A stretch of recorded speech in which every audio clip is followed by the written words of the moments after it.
like that. I do want to talk a little bit about post-mod stuff, but Yeah.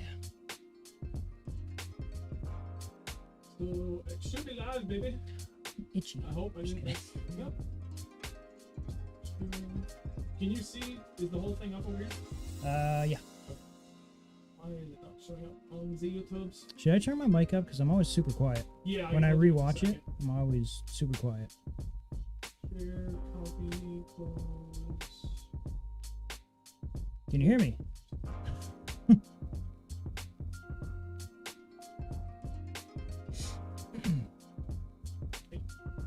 Hmm? Sorry, you know that mic. Heard. What's up, Grat? Just give us a minute or two. Get everything. I don't know what he's doing over there. I'm posting it to all the socials, baby. Oh. Ugh.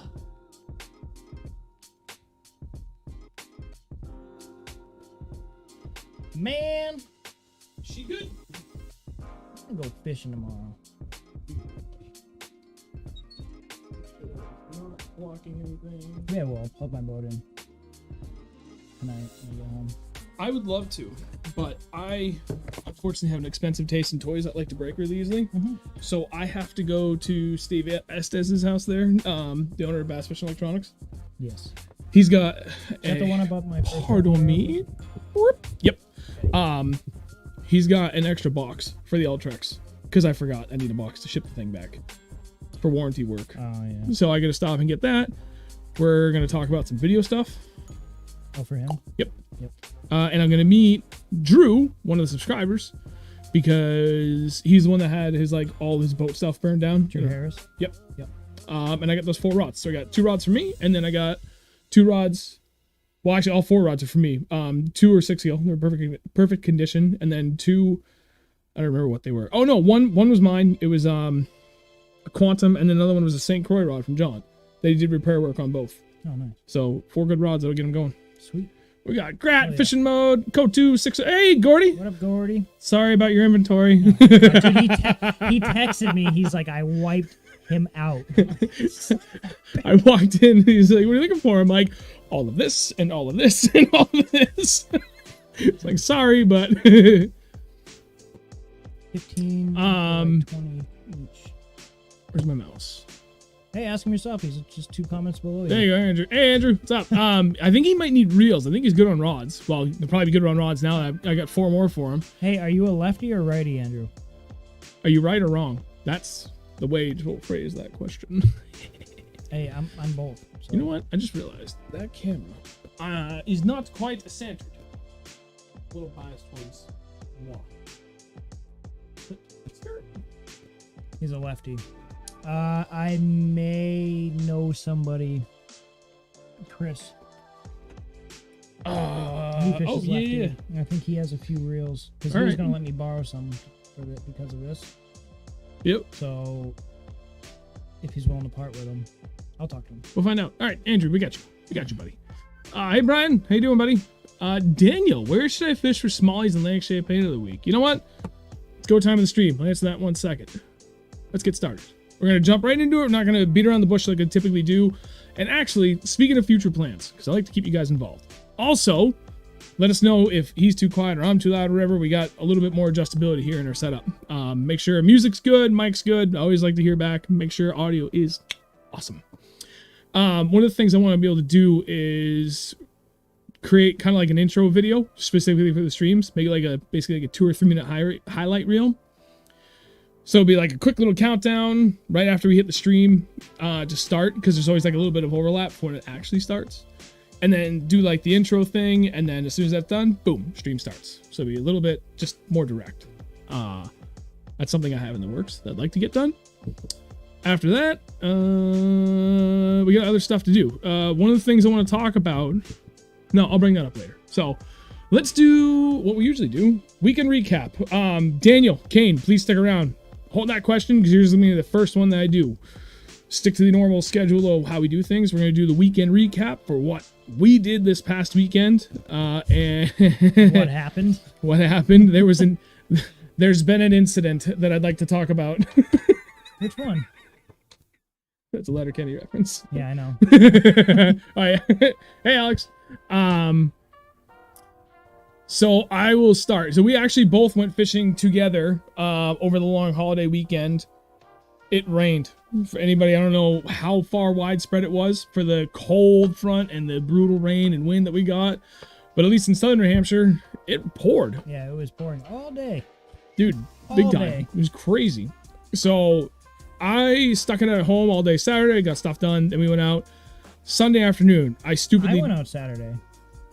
Oh, you're right. And So I killed it. you're right. Let's start with Saturday because I totally forgot that you had actually fished Saturday. So I went out after work on Saturday, and I got there and picked up my chatterbait because the wind was blowing into this little cove. And third cast, I went live for a little while. Third cast, I got like I was probably smack talking the whole time. Yeah, he was 2.5, 3-pounder on chatterbait. Didn't have, so I was like, yeah, I'll go live. Didn't get anything after that on the chatterbait, and then I went and started throwing the jig, and they were absolutely inhaling the jig. I think I got, I don't even remember, 6 or 7 on the jig, 1 on the chatterbait, and then like 4 or 5 on the rat. And then I ended up leaving. Said, well, I'm happy with that, so I left. Yeah. And Sunday, We all went out. we all went out. Yeah. Gleech, hold on to that question, buddy. We're doing a recap for the previous weekend, kind of go over conditions that we found, and then what we expect to come up for this weekend. It's what we always like to do. How do we do success-wise, and then what we're planning on happening this weekend. Kind of give you guys a heads up as to what we think y'all should be doing to catch some big fish this weekend. Hey, Panda. And Alex, if I didn't say hi, sorry. I'm pretty sure I did, though. Hi, everybody. Got my bases covered. Yep. So Sunday we went out all together. I took out my buddy John, the owner of Wicked Custom Rods, and I didn't check the forecast, but all I knew is that I was tired and I really needed sleep. So we all opted to sleep in and go out in the afternoon. And that actually worked out really well, despite the fact that it poured. So I did 0 recording this weekend. I didn't even bring my graphs out. Like nothing. I went You bare showed up, I'm bones. like, what are you doing? I had nothing, dude. No GoPros, no mics, no graphs, nothing. I didn't even turn on the built-in graph on my dash until Monday, like evening, when we were moving spots. And John turned on just so you could see what water temp was. But we just winged it because I was like 110% confident. I knew where they were going to be like hanging out and a pretty good idea as to what they wanted to eat and like colors and everything. So Sunday afternoon we went out. It started pouring rain as soon as we got there. Like it went from a mist to as we went. pouring. Yeah. And it was freezing. It was only like 45 degrees, I think. Yeah. Air temp. It wasn't warm. It was, yeah, probably 45. We only lasted about 4 hours. What? Hang on. Let me just remove that. I need more mods. Who wants to be mod? Oh, Panda's a mod. Hey, Panda, I trust you. Where are you? Add moderator. I don't know why I didn't have you in there before. Fishing mode, you're definitely a moderator. You've earned it. Yep. Add moderator. There we go. Can have my face as an emoji. Yes. Oh, we need to get that going. Damn. All right. Sorry, a little sidetrack. So we went out Sunday afternoon, and it was exactly what we had hoped for. It was all post-spawn conditions. I'm assuming the same stuff that Andrew ran into on Sunday because we went back to the same pond, and it was a little tough at first. Like I had the whole kitchen sink tied on because I had a pretty good idea of like what they were going to be doing, but I also had all my big baits tied on because I know what I wanted to be doing. Couldn't get touched on the big baits. Start working the jig hard and nothing. So when I'm going for largemouth, they either want a jig, or usually it's some sort of craw type approach. It's either a jig with a skirt or just a straight up T-rig craw. So I had both tied on. I worked the jig hard, didn't work out. Soon as I tied on that craw, boom, boom, boom, just started hammering fish. Yeah. He Just was me. literally following me. I was in my boat throwing the exact same thing, fishing the exact same way he was. Except you're watching his cadence and everything. I was like, copy him. Yeah, but you guys had a different color to start, didn't you? The start, and then you gave me that bag, and I was doing the exact same thing. And then he was following me and catching fish behind me. I'm like, I don't freaking know what's going on here. I don't know. It was Andrew could use a little boost. Okay, thank you, Mike. Go ahead, keep going. like mic boost. Yeah. I don't remember. Oh, I called him. I was like, "What are you doing?" And he told me. I was like, "What color?"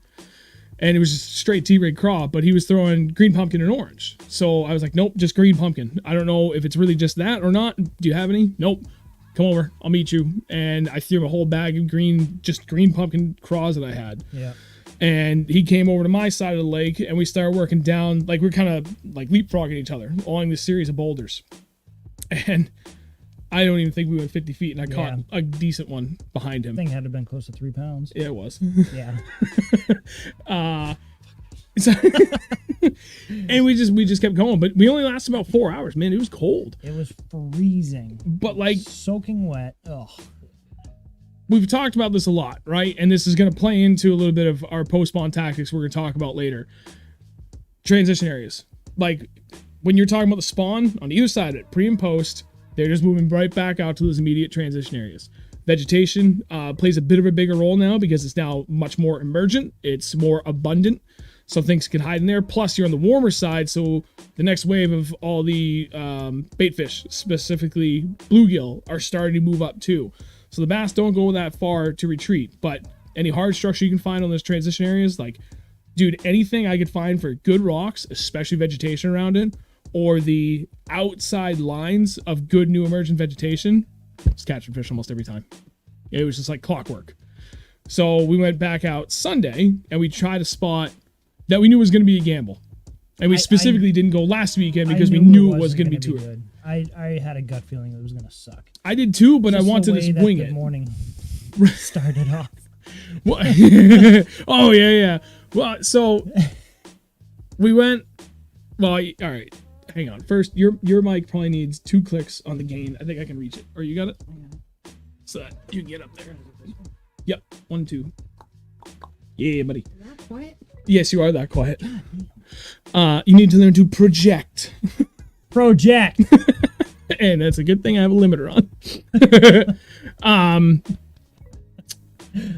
So Sunday morning, I woke up a little bit late. Same deal. Andrew's in his boat. I went out in my boat with John, the owner of Wicked Custom Rods, and we were going to go try a spot that's really good for both smallmouth and largemouth. Kind of small, really clear lake, loads of trout in there too. Loads of trout. But we weren't sure, like... Wait, what the hell? What is with all the spam tonight? Thank you, Panda. That is weird. And means we're doing good. I'd like to think that. We knew it was gonna be towing the edge, but probably a little too early there. But that place, like, it's worth the effort to go and look. And if it didn't work out, there's like 20 other freaking ponds within a half an hour that we could go to. Yeah. So I left, thinking Andrew was gonna be well behind me, and I caught up to him like 15 minutes from the house, and. Because he drives like a bat out of hell. No, you drive like an old man. Yeah, well... It's both. Yeah. Jesus. So, caught up to him. I turned left to go to a gas station, use the bathroom, get some monsters for the day, and he kept trucking. I go in. I'm in the bathroom for like a minute, and my phone rings. And I'm like, this can't be good. I'm like, what's up? My tire exploded. What time? This was at like 7:15? I don't even know if it was that or that late. It was right around 7 o'clock. It was around 7 o'clock. So, dude, if any of you are on Instagram and you didn't see any of my stories from that day, I promise you, not to toot my own horn, they're fucking hilarious. Yeah, they're pretty good. And I saved them all as highlights on my profile because they're gone from my normal stories. Highly recommend you go watch those if you haven't seen it. Mm-hmm. What does Andrew have for a boat? I don't even know what it is. No, it's in... Fuck. Jesus. I don't even know. 1990 or 91 Allegro. They don't even make them anymore. They make campers. It's a 17-foot fiberglass with a 110 on the back? 18 with a 115 on the back. I was close. So, flat tire. Okay, not a problem. We're like 5 minutes down the road. Drive up. I already checked while I was in the bathroom. There was nobody open until 8 o'clock. So I was like, well, my spare tire's a lot bigger. We'll check anyway. Drive up. Sure shit, doesn't fit. So, call the nearest place, 20 minutes away. Go get a spare tire. We had to wait like 10 minutes for the place to open by the time we got there. I already had the thing jacked up with this sketchy-ass jack. And oh, yeah, one of those stupid bottle jacks. Waiting for it, and then threw the tire on. Go back. Throw the spare on. We go to our first spot. Now it's late. Like, I don't think we got there till like 9 o'clock. And it was what we kind of feared for. It was almost all entirely post-spawn. There was a few smallies, left on beds. I sniped a few. Did you end up sniping any off beds, or did you just focus on... Yeah, I focused on post-spawn. So, all the largies in there. There was a bunch hanging around this little beaver den, and I threw my glide. He said that he had a couple big followers on the glide. So I was working the glide hard. On this other, he was working one of the beaver dens, and I know where there's another one, or two more. So I went over there, threw on, had like a 5.5 to 6 pound large. He came out, and I'm just like, okay, and then it just disappeared. And that was pretty much my day there. And you guys did pretty good though, didn't you? Besides sniping the beds. Towards the end of the day. So I was working the glide hard. I was working a bait sanity rainbow trout pattern. So it's 7-inch glide, which Bass and Panda, who's in the chat, was the one that put me onto that. And very much appreciate that, because I love the action on that, especially for how cheap it is. Like, it's a seriously impressive glide. Commercially available. Like, it's hard to beat if you're looking to get into the glide game on a budget. Yes, Panda. So there's a guy that I know is kind of friends with that I see on Facebook. He had a leg injury that he's still recovering from, and that's all he's been doing lately is like putting these crazy feather combinations together in his crank downs and his glides and everything. And really, yeah, I've been meaning to do that, to look into that. It works on jerkbait, so I don't see why it wouldn't work. Precisely. So we sniped some beds. I worked that glide hard. Like, you'd have to ask John if he was here. He could back me up. I worked it hard because I had multiple 4+ pound largemouth following it to the boat. They just wouldn't commit. And then I made sure John was following up with like a Ned rig and a drop shot, and I forget what else he threw. And they just weren't having it. Yeah, I threw everything I had. So I changed it up because I was getting followers. I tried a couple other baits. They weren't doing anything. It's like, okay, then I think a square bow will work. Dude, I shit you not, third cast. I believe it. I caught like a 1.5 pounder. And that was the biggest one out of him. And then I caught runt after runt after runt after runt. I threw square bill for probably straight like 45 minutes when I first got there. So when we went up to the top, where you first started, that's where we caught all but one on the square bill. At the very bottom, where you that floating dock where you caught that giant smallmouth, the first one last year. I caught one smallmouth about 1.5 pounds down there. Oh shit. Just cranking it through in like 10 feet of water. Huh. So, and then we went up top where all the largemouth were, tried it, and just runts. So I was like, okay, we're here too early. So I was like 12 o'clock. I'm like, let's just go down the street, 20 minutes. There's another pond to know. No giants, but should be good. That panned out well for me. I had a rough day. It was, so what happened? What wash. happened at the first pond before we left? What about it? The incident. Which one? There's been an incident and I'd like to discuss it. Oh yeah. Yeah, well, alright. I broke a rod on purpose. I was pissed. It doesn't happen often. I don't ever get like that, and I did. I went to go, it was just thing after thing after thing, and just kept building, and then I went to go tie a jerkbait on, and I threw that out, and the line was all tangled, so I was like, alright, calm down. Got it all out. Ended up just cutting the line and redoing the whole thing. And he's like, I can hear him say, square bill. So I was like, alright, well, I just want to take one cast with the jerkbait. Cast it out. The line just breaks in the reel, and the rest of it just goes. The jerkbait's gone. I'm like, snap! And, well, we left about 2 minutes after that. Yeah, I was done. So then I almost went home after that, but then I followed them to another pond, and it didn't get much better. Yeah. I missed a giant right off the bat. He called me 2 minutes after on the water. So from the boat launch, if you go down one side, it's all timber. And that's one of my things I love about this place. It's got like the craziest amount of diversity for structure and cover you can find in a really small footprint. So we were going to go work all the grass mats I know were just adjacent to like some major spawning grounds, not only for largemouth, but also bluegill. And he worked the timber line. And I had enough time to idle down and throw like 3 casts. My phone rings. Hey, how often do I lose fish? In my head, I'm like, oh no. Like, not often at all, like rare. And he's like, yeah, I just broke a giant off in the tree. I'm like, oh. And it didn't get much better from there, did it? Nah, I just kept missing fish after that. I think I missed 6 or 7 fish at that pond. And then you guys are like, oh, we're cracking them. I'm just like, yeah, someone's gotta. Yeah. I mean, John only caught 3. I think I caught 14 from there. Yeah. But it wasn't at no fault of his own. Like, I mean, I swear, like, he was spending more time just watching me and trying to learn because he never ever really fishes jigs, whereas like that's my thing. And he was just watching me. Like he even said at one point, he was like, I'm just like honed in on like trying to see how you operate because I want to learn. I tried working the big bait hard first. I was throwing a 7-inch Defcon crank down swim bait. It only goes down a foot or two, which is perfect for this place because of all the milfoil. That thing would be sick there. I think it was like my 4th or 5th cast. I caught like a 2-pounder on it. And then nothing for a little bit. So we went down this whole stretch that like, if you don't get bit on a moving bite, then it's not a moving bite day. And that's another thing I love about this place. It's like, it's so good for that. And it's definitely in postpone at this point. Screw it. Pick up my craw. Because there's good stretches of like ridiculously thick vegetation and then good stretches of completely clean bottom. Every fish I missed was on timber that had a lot of vegetation around it. Yep, I believe it. Every single one. Not. I think I may have gotten one hit where vegetation was around a rock. Everything else. Oh, I didn't tell you. Do tell. I think I saw a world record snapping turtle. Dude, that place has giant snapping turtles. No, like, it's nuts. I'm talking like half the size of my boat. It's not that big, honestly. Yeah. But like literally like the size of this table. I've seen giant Like, snapping turtles I'm before. not even kidding. Like this big. Yep. It scared the shit out of me. I didn't know what. I thought it was rocks. I don't know what. I don't even know. I didn't stick around long enough to find out. Yeah. But I saw it and I was like, no, 100 trolling motor, go get out of here. Like, I didn't want to be anywhere near it. It was huge. If it was a snapping turtle, world record. That's insane. It had to have been 200 pounds. Giant. I know they're huge in there. Like, legitimately some of the biggest snapping turtles I've ever seen in my life. And it's not even close. I have seen big snapping turtles in there, but nothing that big. Yeah. Crap. I'm not sure why, but so Turtle man up there. so we'll wrap this up.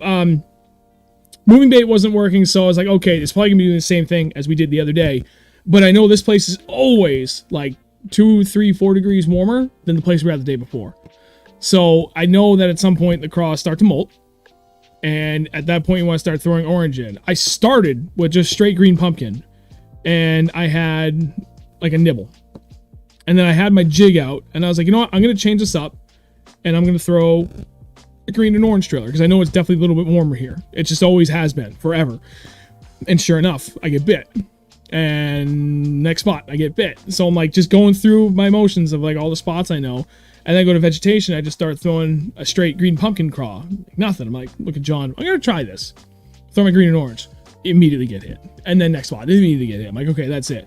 And they were anywhere from like just off the edge of the bank, like not on the shore. Almost none of my fish came from on the shore.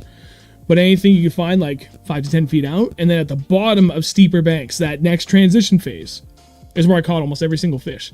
Except one I didn't tell you about. There's that big horseshoe dock. Yeah. And then there's the section that connects the flat to the bank. Yep. Dude, I had the most beautiful skip with my jig. Fired it all the fuck the way up underneath that thing. Bonk. Oh, dude. I almost passed out from all the blood going from this head to the other head. I was like, oh, damn it. I said the hook. It was awesome. So, and that was it. Your vegetation was key. Any rocks, like literally every rock that I threw my jig at, I was getting hammered, and they were hammering it. Like I literally had the perfect color combo, and it was working great. So, Panda, I've been reading all your comments as we've been going through this, and I've seen a few videos from him, I already forgot, the Working Class Citizen, and I haven't seen that one, so I want to start reading up on more stuff on glides. Night Stalker, what jig trailer do you like? All of them? Dude, I probably something have with a lot of action when it warms up like now. Yeah. You might want something that's actually going to move and get their attention because they're looking to eat right now. Big time. I really like the Beast Coast Marauder. I'm not just saying that because I'm sponsored by them. I'm saying it because I legitimately believe in it. It's definitely good. It's one of many jig trailers I throw. I throw about 10 different jig trailers. But that's like that perfect middle ground where you could use it as a jig trailer. You could use it just on a flipping hook. It's got like volume to it. Like it's beefy without being like overly huge. And it's got like a mid-level of action in the legs and the fall. It really is a hard bait to beat for just like an all-around good bait. Size, color options, the whole 9 yards. It's phenomenal. Hey, David, glad you could join us, buddy. Steven, black and blue for clear or stained water. Find it works better in clear water and murky for green pumpkin. Polar opposite. Yeah, Black and blue for stains, green pumpkin for clear. Mm-hmm. Try and keep it natural.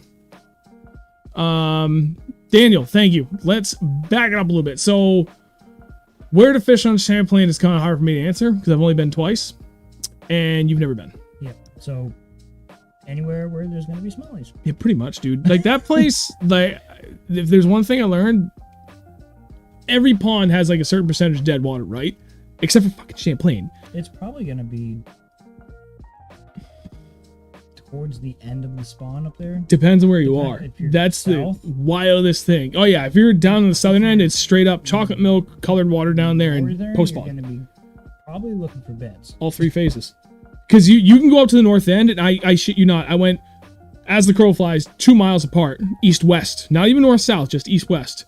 And I went from 47-degree water to 56-degree water. Okay, and in the middle it was 62. And that was 2 weeks ago. I still to this day can't believe it. But I don't want to say anymore. There's like certain things about that lake that with time you start to learn, you understand. I had the extreme fortune of having a good friend that like let me in on all this stuff. But there's certain aspects of it that I don't want to share because he doesn't want me to, and I don't blame him one bit. So it really depends on what area of the lake you're going to be on, man. It's 260 something thousand acres. It's 80 miles long. You got to kind of narrow in where you want to be. I bet Mallets is on fire. Mallets is usually on fire. Post-spawn topwater is where it's at. Chris, I absolutely agree. Nice, David. That's what I like to hear, buddy. Thanks. Any experience throwing a big worm and a power shaky head instead of a football jig? I've done that for smallies. Oh, yeah. Yeah. That day we went to the pike spot. Yeah. And caught like 40 fish in like 2 hours. Yeah, and that was, I mean, pretty late post-spawn, but not like heat of the summer yet. No, it wasn't. That was probably like 3 weeks after post-spawn, maybe 4 weeks for that place. But the water wasn't super hot yet. No, it wasn't. It was like perfect. You're at Button Bay. Oh, dude, you're in a really good spot. Anywhere from that point, like, dude, literally anywhere. You probably get a lot of pike over there too. Transition areas, man. You're probably gonna find most of your fish in post spawn at that point down there. I think the water temp's more consistent down that way. Again, I'm going off of just kind of like applying everything I've ever known about other places to a body of water I've only been to twice. So take it with a grain of salt, please. But I would believe that anything you're going to go for is going to be in some phase of post-spawn, whether it be like immediate, which good luck, or a couple weeks into it, and you're going to be sitting pretty, man. Yeah, that first like week or two right after, as soon as they leave the beds, it's about as hard as it gets. So hopefully they're later in that stage than that. Or they're on beds, but the water down there is pretty stained, so I'm not sure you're going to be really able to see them. Unless you get outside of the main lake. In some back pockets. I don't know, man. It's that time of the year. You got to be able to looking everywhere. From literally at the bank out to those transition areas where they would come, you know, from pre-spawn into spawn mode. Because they're going to go right back to that spot for immediate post-spawn. They recover a little bit, and then they go back to feasting. Mm-hmm. There was another question that we missed up top. I can't remember. Oh, so Night Shocker. Right, sorry. Inexperienced throwing a big worm at a power shaky head instead of a football jig. So that's what we were just talking about. Yes, absolutely. And we've had some killer days doing that. That, like, shaky head, for me, has always been, like, phenomenal immediate post-spawn. There's something about it. And I'll throw anywhere from, like, a 4-inch to a 7-inch worm on like a 3/16 ounce more often than not. Sometimes I'll upsize it to like 1/4 ounce, almost football head style. 7-inch robo worms. Yep. On shaky head works really well. Something about it, man. I don't know what it is because it seems the fish always key in on some sort of forage that's relatively close to that, right? I don't know what it is about a shaky head that works so damn well, but there was a couple of times, you know, especially last year, it like reinforced it. How good that bait can be on the bottom compared to anything else. Just that little bit sticking up, especially if you've got, you know, like a couple inches of mush at the bottom. Some of that little bit stick out above that. It drives them crazy. And you can, more often than not, shaky head's been really good for numbers, not quality. but you can still get really good quality on it. It's absolutely phenomenal. It's something you absolutely should be throwing right now. When do you start throwing drop shot after spawn? Like immediately now. Although I threw it for a little while the other day, and I didn't even tie it on. I did. I had it. I usually wait until like as soon as they start feeding pretty consistently again after post spawn is like the beginning phase, where for me drop shot becomes really key. But more than anything, it's like 3 or 4 weeks, and especially for smallmouth after the post spawn, when they've transitioned back to like 15 feet or deeper. And that's when it really seems to do well. But once they're still kind of like in that middling range, we usually have pretty good luck doing a lot of other things. Power fishing, like power finesse fishing, tube, shaky head, Jerkbait, square yep, bill. jerkbait, square bill, spider jig, things like that. There's a couple other things that I really want to do too. So that's, you know, not to say it can't be done, but it's not even in my top 5 things I'm going to start doing until you're in the beginning phases of like the true summer pattern, where they're really starting to shift out. Their feed starts to slow down a little bit, and they're moving out deeper. I don't even know if we're gonna get into any post spawn tactics. Let's talk about post spawn for a brief second. After answer one or two more questions down to Tom. Mark, what do you recommend for soft bottoms? I tried jig, but they load up with leaves and debris. I mean, keep throwing it. I would. I mean, Find a better head. yeah. Arky head works really well with leaves and debris. Yep. It still kind of stands a little bit. Yeah. But it slides through all that vegetation really well too. I mean, you gotta think the crayfish are moving through that stuff, kicking up all that. If you're hopping it and dragging it, it's just gonna make more commotion. The fish are gonna come over and they're gonna check it out and see what the hell is going on. Right. If they see something, most likely they're gonna eat it. I'll go like double approach. If it's a soft bottom like that, and I know, again, this time of the year, like right now, jig. I will always have a jig tied on. Mm-hmm. I'll start with the traditional size, like a 3.5 inch-ish trailer. And I will always have just a straight T-rigged crawl on.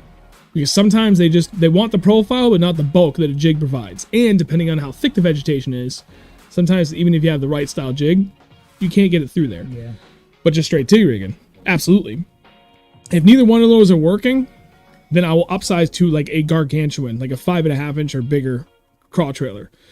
If it's a really soft, mushy bottom. So, you know, the jig could get buried. Like if that's, you know, the bottom, my jig gets down here, those legs are still going to stick up above it. And that sometimes is enough to see that kind of thing quivering around a little bit. When you shake it, the legs kind of have a more exaggerated movement. That works really well. Shaky head too. You know, that can kind of get through there pretty well. Yeah. Even the little tail's just sticking out. Yep. Slurp the whole thing up. So before we turn it back to Q&A, let's talk about some of our most successful post-spawn tactics. We basically already kind of covered it, but let's formalize it, right? So it makes it easier for people to kind of understand like where we're specifically coming about from here. So we're talking basically what we're doing now. What were your top 3 things that you had tied on that you went for right off the bat, knowing that we were chasing those post-spawners? Jig, that Texas rig craw, and I know it. Glide. Nope. I thought you were going to say chatterbait. Oh, yeah, and chatterbait. That was going to be my guess. Yes, chatterbait. Because it's a BDA, you get everything. You get something bulky that you can cover a lot of water with still, but bottom contact. T-rig is still kind of bulky, but you can slide through any cover you want. Yeah, you can pinpoint where you want to, like, very easily with that stuff, too. Yep. And then if they're in the mood to really chase, then you've got your moving bait. And the chatterbait still kills. Second to that would be, like, now's a really good time. That would slip into my top 4, because I wouldn't be able to say top 3, would be the swim bait on a swim jig. That's another killer for immediate post-spawn. Yeah, actually, that fish that I lost, the big one, that was on the Hustler with a swim bait trailer.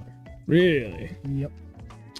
How many times have we said Hustler now? Just works from ice out to ice in. The Beast Coast Hustler. Damn right. Dude, you need a new hat already. I know. God damn. Yes, Mark. When we say T-rig, we do mean Texas rig.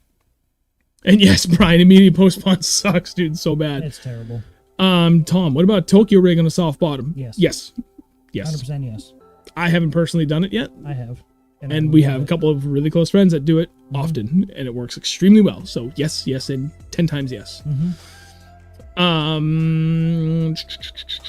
So my top 3 are pretty much the exact same thing he said, except my 3/4 is either chatterbait or swim bait on the back of a swim jig. But now I'm expanding out to top 5 because I can't, man. I can't, like... There's too many baits that are too good right now. Right, and that's the thing. You can't really pinpoint, just 3 baits. I've always said it for smallmouth. What is the first thing I say when we go for smallmouth? When we're trying to establish what the hell it is that they're doing? Yes. They feeding up or they feeding down? Yeah, exactly. That's the hardest thing to try and nail down when we're going for smallmouth, especially post-spawn, right? Largemouth kind of do the same thing. Immediate post-spawn, when they start feeding again. There'll be plenty of days where you can absolutely crack them on like spinner baits or chatterbaits, swim jig, big old glides or crank down swim baits, whatever. And then like we had Sunday, they won't touch anything moving. But as soon as you get the right presentation on the bottom, it will be one of the best days you ever had, where you're like every friggin' bite is almost ripping the rod out of your hands.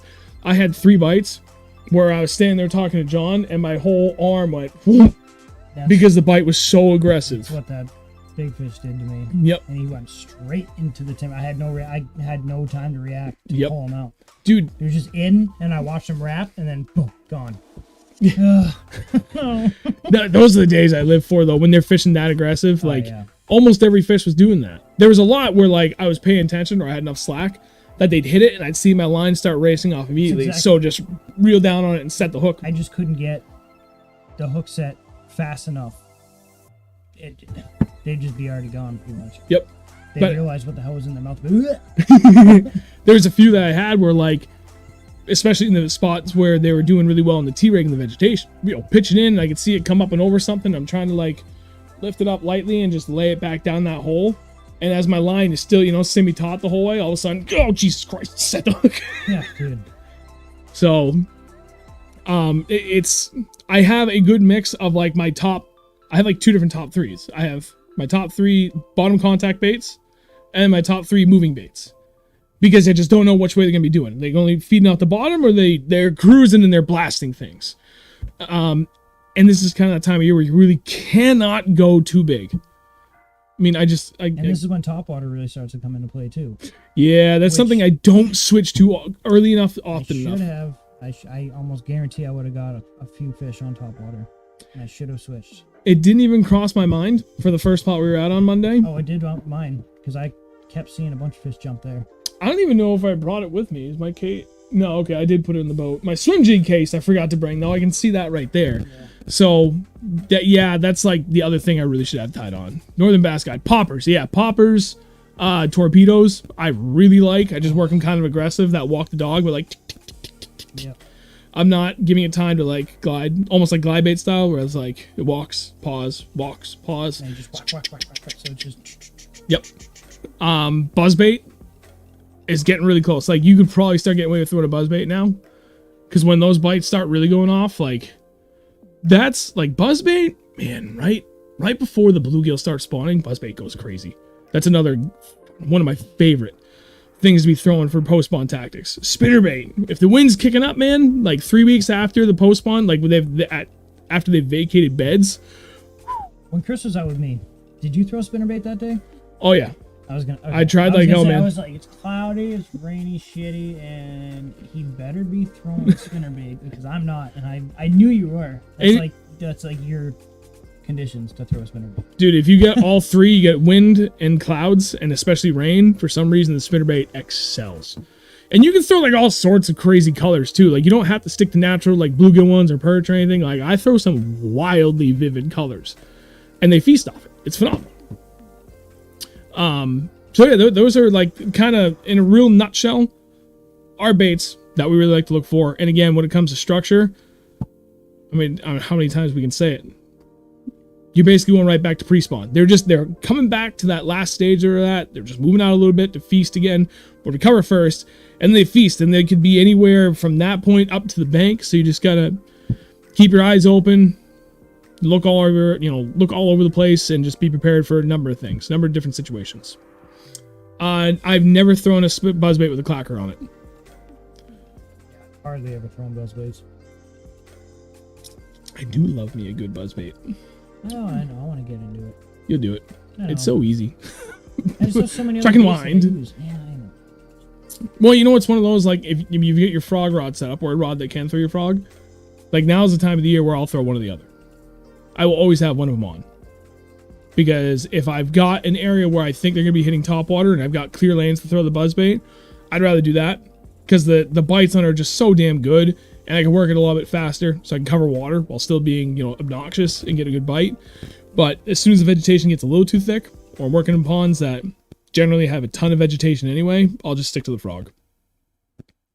But yeah. So, I mean, at this point, like, we're going to keep opening this up. Q&A night for the rest of the night. Anything else that you guys want to ask about specific to post-spawn as well, we can do it. Just come to Connecticut sometime soon. Specifically where there, Daniel? I didn't make the trip down yet this year. I need to.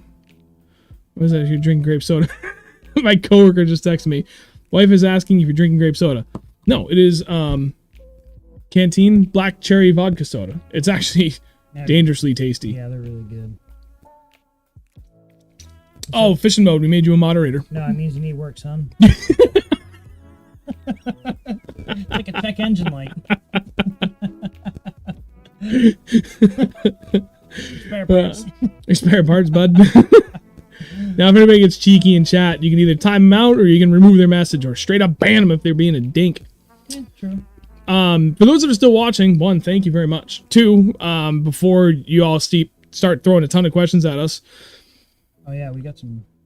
couple things to go over for, like, so I always like to keep people apprised of the goals financially that we're trying to do with the channel.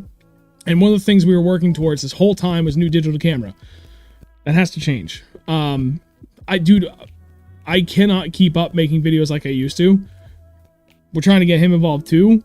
His computer kind of, so we need to, we got friends that are helping us out with spare parts. We'll find other spare parts. Your spare parts, bud. I'm spare parts. Spare parts, but we're all spare parts. And we're going to get him a PC going on a budget. And then from there, I need to buy him the same editing software that I use and need to update mine, which is all going to cost pretty much all of the money we've earned so far for the camera, plus money from our own pockets to make that work. And then we can turn our attention back to the camera. As much as I would love to have the camera to make this all work, those other things are what's going to keep the channel actually going for more than just the streams. And I really want to get back to putting out the regular videos. I want to do more of those, bass fishing quick tips videos too.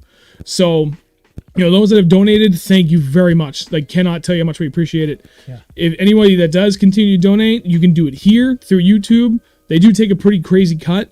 If it's easier, down in the video description below, there's my PayPal and Venmo. Like, literally anything you guys can do to help is hugely helpful. We make like a couple of bucks from advertising on the streams themselves, just through general ad revenue. But it's obviously not much we can do with it. So anything you guys can do to help, greatly appreciated. And if you don't want to donate anything, totally fine.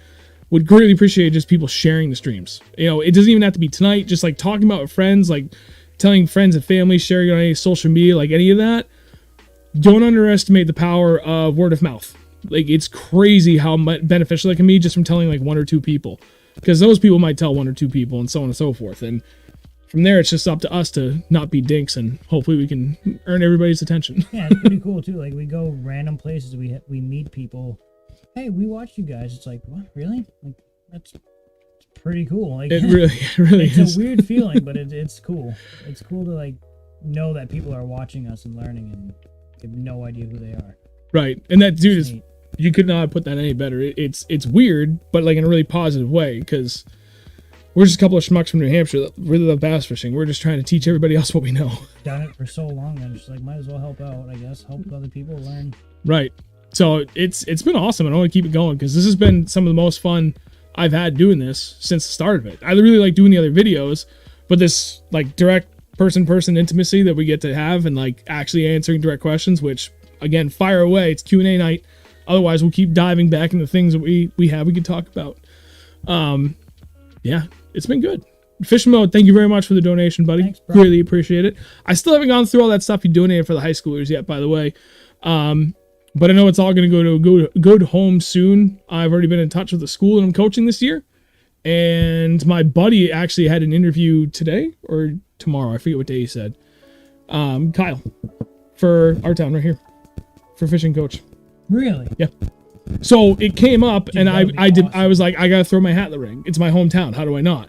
And then 2 days after, he texted me or called me. He was like, hey man, I heard this is open. I'm gonna go for it. And I was like, that's awesome. I had no idea. I was like, do it. And I rescinded my offer. I heard back from the athletic director. I was like, nope, never mind. I give my buddy like full referral, whatever. Like he's got my blessing. I don't know. You know nothing about me, but I am removing myself from consideration. I highly recommend him. And that'd be freaking awesome. Yeah, he knows. Yeah. He's been on the show. Yeah, we're Kyle Slaunch Beast Crew on Instagram. Wicked nice guy. Definitely knows what he's doing. He is a hammer. Yep. So he'll be probably too good for those kids. I'm actively hurting myself by ensuring he becomes a coach at a competing school. But it's all good. Because it'd be great because now we can practice like scrimmage like teams against each other. Yeah, it'd be fun. Yeah. It'd be cool. So it'll be good. More fishing tours outside of 603. Dude, we've actually traveled a lot there, Panda, last 2 years. We've gone from Rhode Island-ish area to pretty much Canada. No, to Canada. I mean, yeah, we've done Connecticut to Canada. Southern Connecticut to Canada. almost, I mean, Canadawood. So you're talking almost on the New York border. We've done a river down there. I'm not going to say what river. We've done in Connecticut. We've done upstate New York. We've done all over Vermont, all over New Hampshire, quite a few places in Mass, all the way down to the Cape. The only thing we really haven't done together yet, Maine. And the reason for that is because getting back out of Maine sucks. There's one way to go. Yeah. Or you pick your poison. You either sit through a half an hour to 45 minutes of traffic, or you take an hour extra driving to go all the way around it. Yeah, but we did that in New York, and that was cool. There was no speed limit. It was amazing. It was so sick. Dude, it was literally 97. We stopped at the Bass Pro in Utica, and I looked at the map which way to go. They're like, wait, you could keep trucking the highway you just got off for like ages west and then turn straight north. And that'll take you to like your last exit before you get to Lake Ontario. Or 97 miles through Amish country and literally out in the middle of the woods. I was like, yeah, back roads. Nowhere. Dude. It was cool. There's what, 2 stop signs in 97 miles? And no speed limit. It was like, awesome. It said minimum of 35 or something like that. Yeah, and I see the state law is if it's not posted, it's 50. But we were doing like 60, 65 the whole way. So it's not like I was killing it. Like when it was really straight and flat, I was doing 70s. I don't care. We gotta go. We gotta get there. We're fishing tonight. Oh, nice, Brian. Thank you. Oh, thank you, Lisa. Thank you. More like 16 is terrible. Mad cops. Doing a show at Bass Pro on the 13th at Foxborough. Oh, nice fishing mode. That'll be great. There's a couple more lakes we're gonna be doing soon here in Vermont. My buddy DJ has got one he's told me about the last few years that I'm dying to go to. That one, I literally just bought a ton of flipping and pitching hooks. Well, just basically flipping hooks.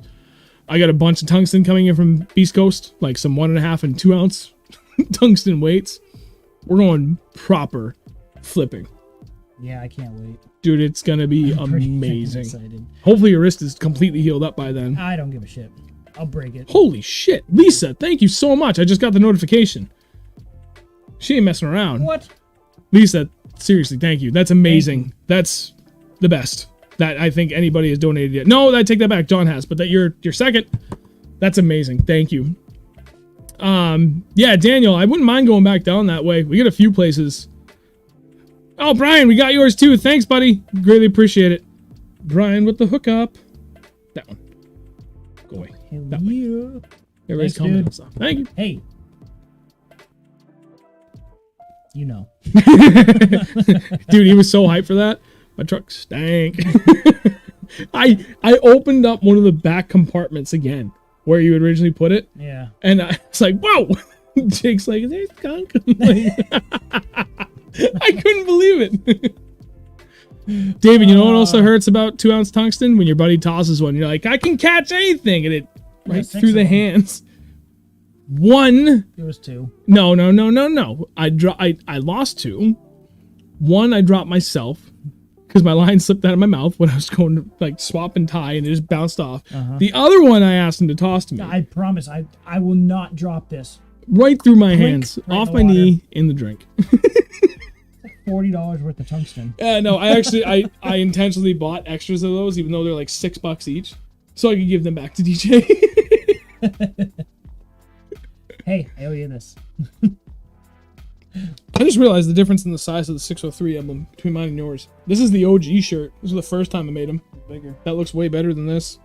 Happy 603 day. Happy 603. Whoa, less than $5. That's pretty amazing, actually. 2.25. Holy crap. Dude. Yeah, I see. Actually, yeah, Yes. that's definitely you can use that. When we were on Champlain with DJ last year, the first time I went to Champlain, and we were hitting grass mats, he gave me 2-ounce tungsten weights, and I'm not exaggerating. I was throwing it 30 feet straight up in the air. Like, whoa, that's too high, and just splat, not going through. I'm like, well, it wasn't too high, and it wasn't heavy enough. With 2-ounce weight, 30 feet up straight down, it still wasn't punching through those mats. That's how thick it gets there. But it's like 5 or 6 feet of water underneath it. It's not like I was slamming the bottom.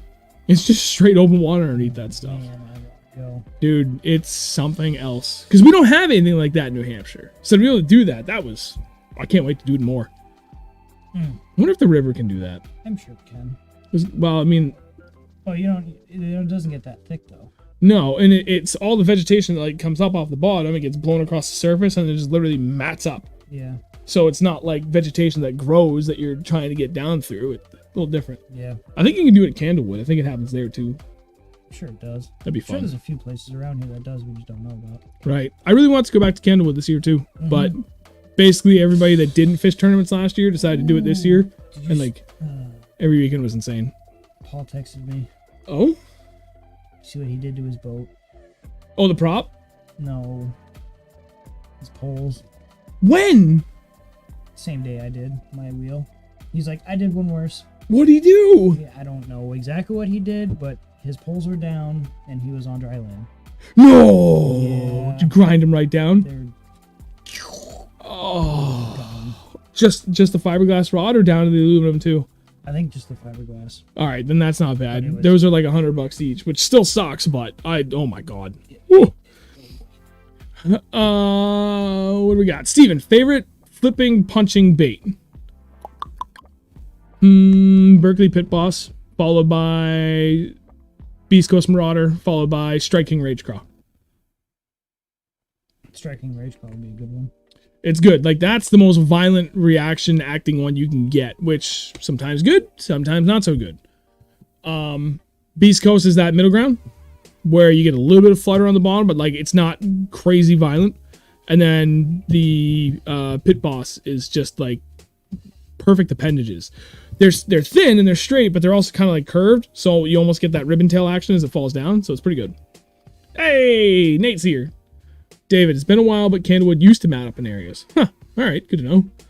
I'm on the ride home, so Andrew touched base with me on Messenger. I'll bring him another sample of new flavor. Ooh! Hey, Talon. Glad you could join us again, buddy. I'm going to be at work all day. In Milford. That's not a good spot. Yeah, probably not.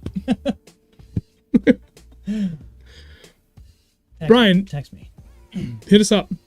Maybe I might be able to meet you depending on what time you swing down through. Just throw it in my boat. Yeah, there you go. If it's not raining. Only a chance of showers tomorrow.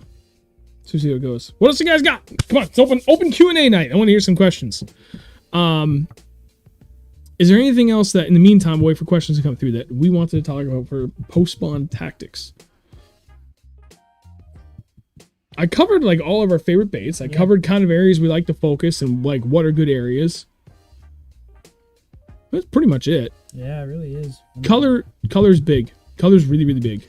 Yeah, color is absolutely big. Because I was throwing one thing and it was working at one spot, and then we went to another spot and it was not working, which was the green pumpkin and orange. Yep.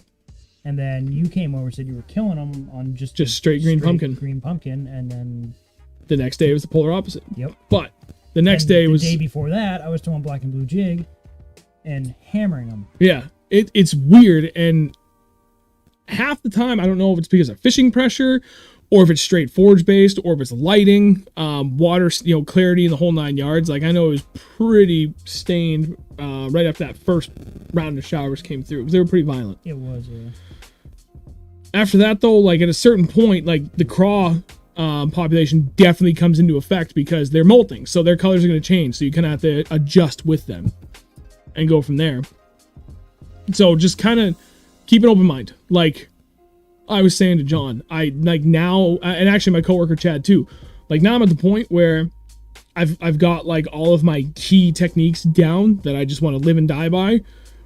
Now I want to start building. Like I want 3 identical jig rod setups, so I can have 3 different but not too different jig colors, because I know it's gonna be one of those 2 or 3 combinations somewhere in that window that's gonna be the color for the day. Right. And it just minimizes the amount of time I'm gonna spend screwing around trying to retie stuff and reconfigure. Just rig it all up the night before and be ready when I hit the water. So just keep in mind, like little color changes are literally the difference maker at this point in the year. What up, Nate? I already said hi to Nate. I didn't. Oh, well, jackass. Talon. So showed up my first tournament and promptly hit the wrong button in my alarm and woke up for 5 a.m. check-in at 7 a.m. That sucks. Sorry, dude. Clear water with lots of suspended pollen. Can't say that I've ever noticed that it had a measurable impact on what we do. No, not really. Steve, I coach the Hillsborough Deering High School fishing team. Nate, specific mindset game plan. Is it different per body of water or pretty much the same all year round? You know how to answer that. I mean, just as well as I do. It definitely depends on the body of water, because it depends, like if it's a deep, clear glacial lake or a small kettle pond, or it all depends on where you're going, really, and what species you're going for. We've put so much time in, and we've learned so much that, like, you can really break down the season right. Call him. Where are we going? We're going here. Okay, I need this title. Right, and because we've broken everything down into such minute chunks to really narrow down our approach. Like, a lot of people kind of have like spring, summer, fall, and then some guys have like cold water, moderately cold water, hot water, coming back down to cold water. We are literally down to what type of body water is it? What's the water clarity? Are we going for largemouth or smallmouth? What 2-degree window of water temp are we in? And we're trying to continue to dial in that even further. So, like, it's a barometric pressure rising or is it falling? Yeah. Like, what's the moon cycle? Like, it's everything comes into play. So, like, specific mindset game plan, it's hard to answer for us from a general perspective without at least 1 or 2 inputs, because now we've narrowed everything down to like it's a math equation, really. That's my favorite thing about bass fishing, though. It's a fucking chess match every time we go out there. But now we've got to the point where we already know the first 20 moves of the game. So, and if they're not doing that, then we know which way to move. Yep. We move either one way or we move the other way. We either go deep or we go shallow, or we'll find them eventually. But sometimes it takes time. If there's any one thing I would have to say from a general perspective of what our specific mindset game plan is that it's actually wide open. We talk, like he said, he calls me or texts me, whatever, where are we going? We hash it out. Usually, like, I have something in mind, and he's like, yep, let's do that. Or, no, let's not go here, or vice versa. I'm like, I don't know where to go. Well, how about here? Not really feeling it. Or, hell yeah, that sounds awesome. Whatever it is, we finally come down that lake, and then from there, we have already in our heads, okay, we know water temp should be somewhere in this window. We know we're going for largemouth. We know the vegetation, the structure, the whole 9 yards. So out of all my combos, I'm going to set up all of them for the whole range, but I'm going to start with these 5 or 6 because I think this is what they should be doing. But these are my backup if I need to expand outside of that window that I think we can hit. But that's the thing. We're open-minded. I love jig fishing, and I know he does too. I live for it. If I could fish a jig and always make it work every single day of my life, I wouldn't pick anything else up. I literally bring one rod, and I've done it. I literally have gone out with just my jig rod and killed it. Yep. Just so much confidence in a jig. Yep. But they don't always hit a jig. No, that's right. And I would put fish in the boat more than I want to force one thing. Like, I have all the respect in the world for swim bait guys. to be able to grind out a bite, like knowing it's gonna pay off for a giant, I can't do it. I want to put fish in the boat. I do too. I like the chess match versus like grinding it out for that trophy bite. I like figuring them out and being successful in literally every situation all year round, no matter where I go. That's what I'm trying to do. I want to be as well-rounded that regardless of what lake I go to, I can eventually figure it out to put at least a couple of fish in the boat. That's what drives me. So, like, to do that, we do have days though. You have to be open. We have days that we're like, let's go put fish in the boat. So we go to a place that we know where we're gonna catch. We could catch up to 30, 40 fish. And there's also other days we go, all right, let's go for big fish. And we go to specific places at specific times of the day or throw specific baits, which are, we know we're going to target the bigger bite. Right. And it's fun to do that. On the day. Right. I mean, this weekend we're probably going to go out and grind out a big bite night because I had a good weekend last weekend. Sorry. I had a rough week. So I'm ready to go chase some giants again. I just want to freaking throw one big fish in the boat. My biggest fish this year is what, that 4.5? 4.4 at the river? Yeah.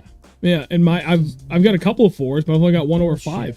It's funny because like last year I had 2 6s and like a 5 and right? I don't even, maybe more than that. It's funny, we learned so much last year about specifically chasing big fish, and it's been the worst spring we've ever had for our big fish numbers. So wow. It's kind of nuts. Yeah, Night Stalker, you're right. It's easy when you've been there before, you know what it's like. Fishing mode, that area you mentioned, yeah, that whole area is magical. Beautiful up there. Mark, what do you suggest for a new person for the easiest bait technique-wise for now and summer? That's probably the easiest question in the world to answer. What do you suggest for a new person? Oh, Senko? Yep.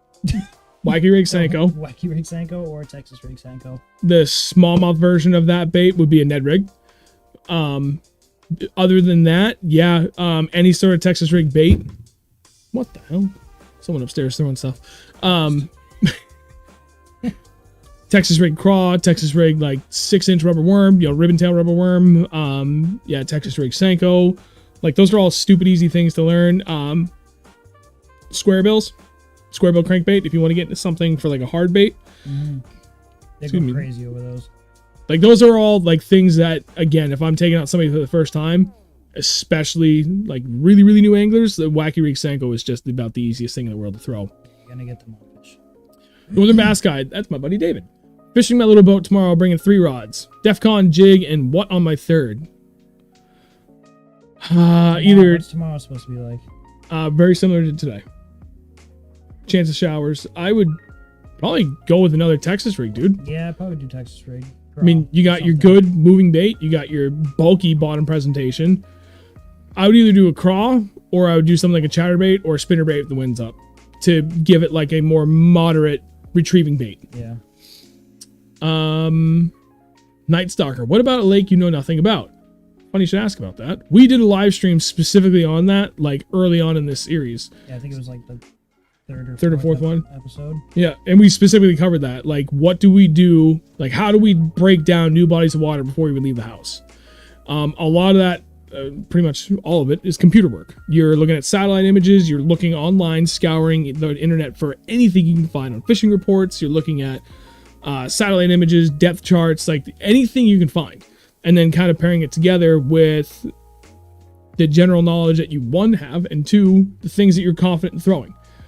There may be a lot of things that you know how to throw, but it just makes it a lot easier to break down a new body of water, throwing whatever your most confident bait is that's good for that time of the year, for those conditions.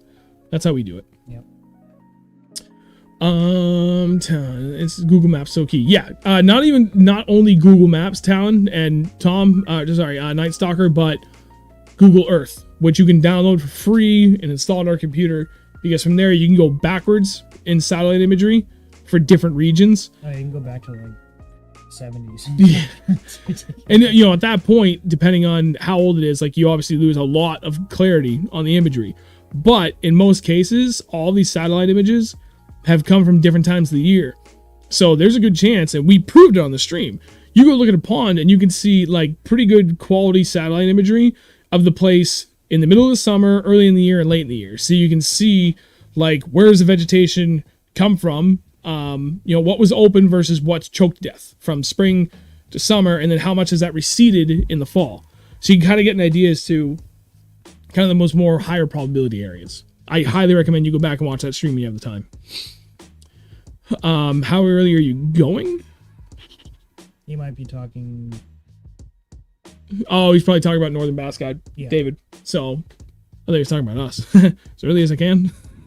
Yeah, right? Jesus. Kids are dragging chairs upstairs and everything. Got a broom? Go. Oh, I keep it down. What else you got for questions? I feel like I want another one, but I think these are the last two I kind we of had. do too, but at the same time, I'm going to go look. I don't. So you do. More questions. Oh, my knee popped. Brian, you text me yet? What's going on here?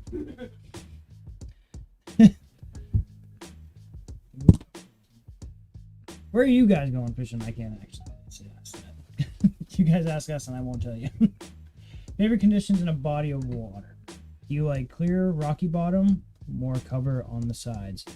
I like all of that at the same time, honestly. If I'm going to a place, say I'm going to a new place, just kind of go with the question from above.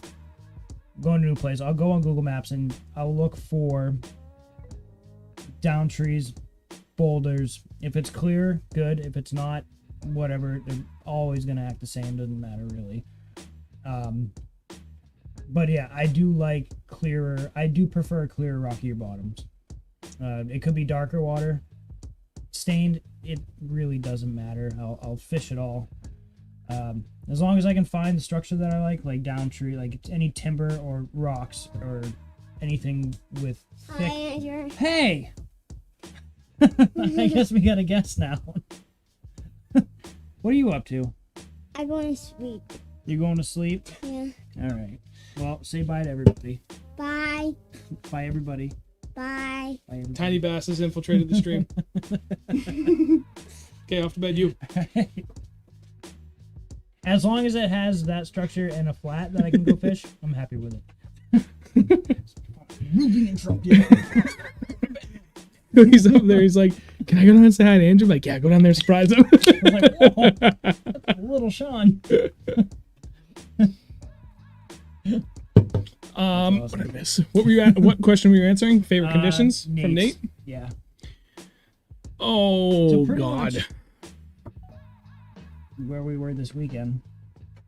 Yeah. Oh hey. Another one. Slightly They're multiplying. bigger, smaller 603 bass child. You going to bed too? Yeah. You're just gonna stare at the camera all strangely. Anything nuts, bro? Hey, What the heck happened? that's his new thing for his broken wrist. Thing. Off to bed with you, sir. Gnarly. Say hi and bye. Say bye. Bye. Oh no, don't shut it. No, God. And No, we need. It freaking gets hot in here, dude. We got so much stuff running. Favorite conditions in body water. You answered. yep. Oh boy. I honestly prefer a clearer rocky bottom, Bam. I had to say the same thing.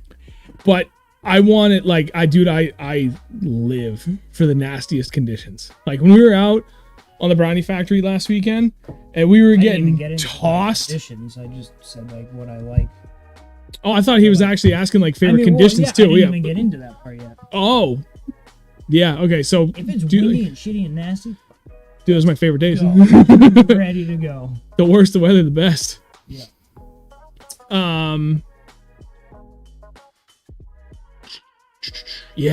Yeah. The worse the conditions, the better for me. I like it better. It's either that or just like 65 and sunny, a little bit of partly cloudy. Mm-hmm. I could go either way, really. As long as I'm freaking fishing, I'm happy. Yeah, seriously.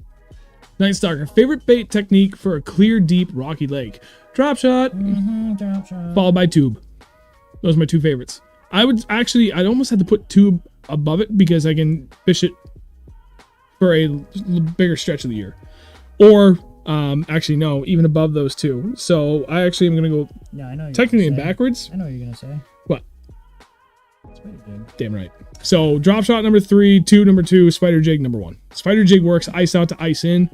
Like literally from 33 degree water to 85 degree water. For smallmouth, largemouth, doesn't matter. They'll choke that thing. Cam Yates, would you rather fish offshore or beat the bank? That is an excellent question. That depends on what I'm fishing for. Damn right. If we're beating the bank, 90% of it is gonna be for largies. Sometimes the smallies are up that shallow. If we're going deep, 90% of that we're going for smallies, and they're gonna be big. hopefully big. If I had to pick one now, just because of how much I learned over the years, offshore. Offshore is so much fun. Honestly, we've done more of that in the last 3 or 4 years than we have beaten the bank. And our best qualities come offshore. 100%. All year long. Especially at the end of the year.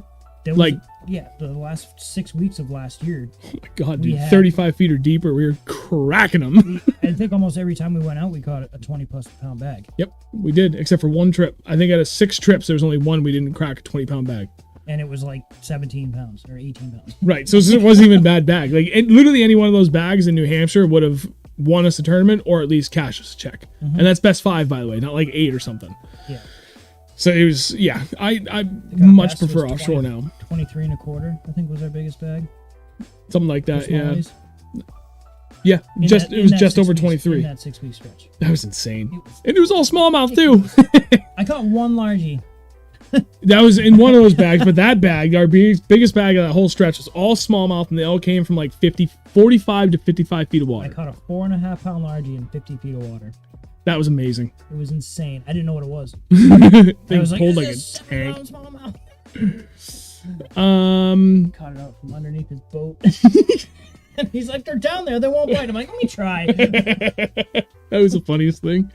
Bradford, drinking some delicious suds from Channel Marker. Nice. Any thoughts on a fish finder suitable for yaks? Whatever fits your budget, dude. The better you can go, the better you off are. But I've seen fish finders from this size to a freaking 10-inch panoptic. 12-inch. Yeah, dude, it's on them, so it's all what you want to buy, really.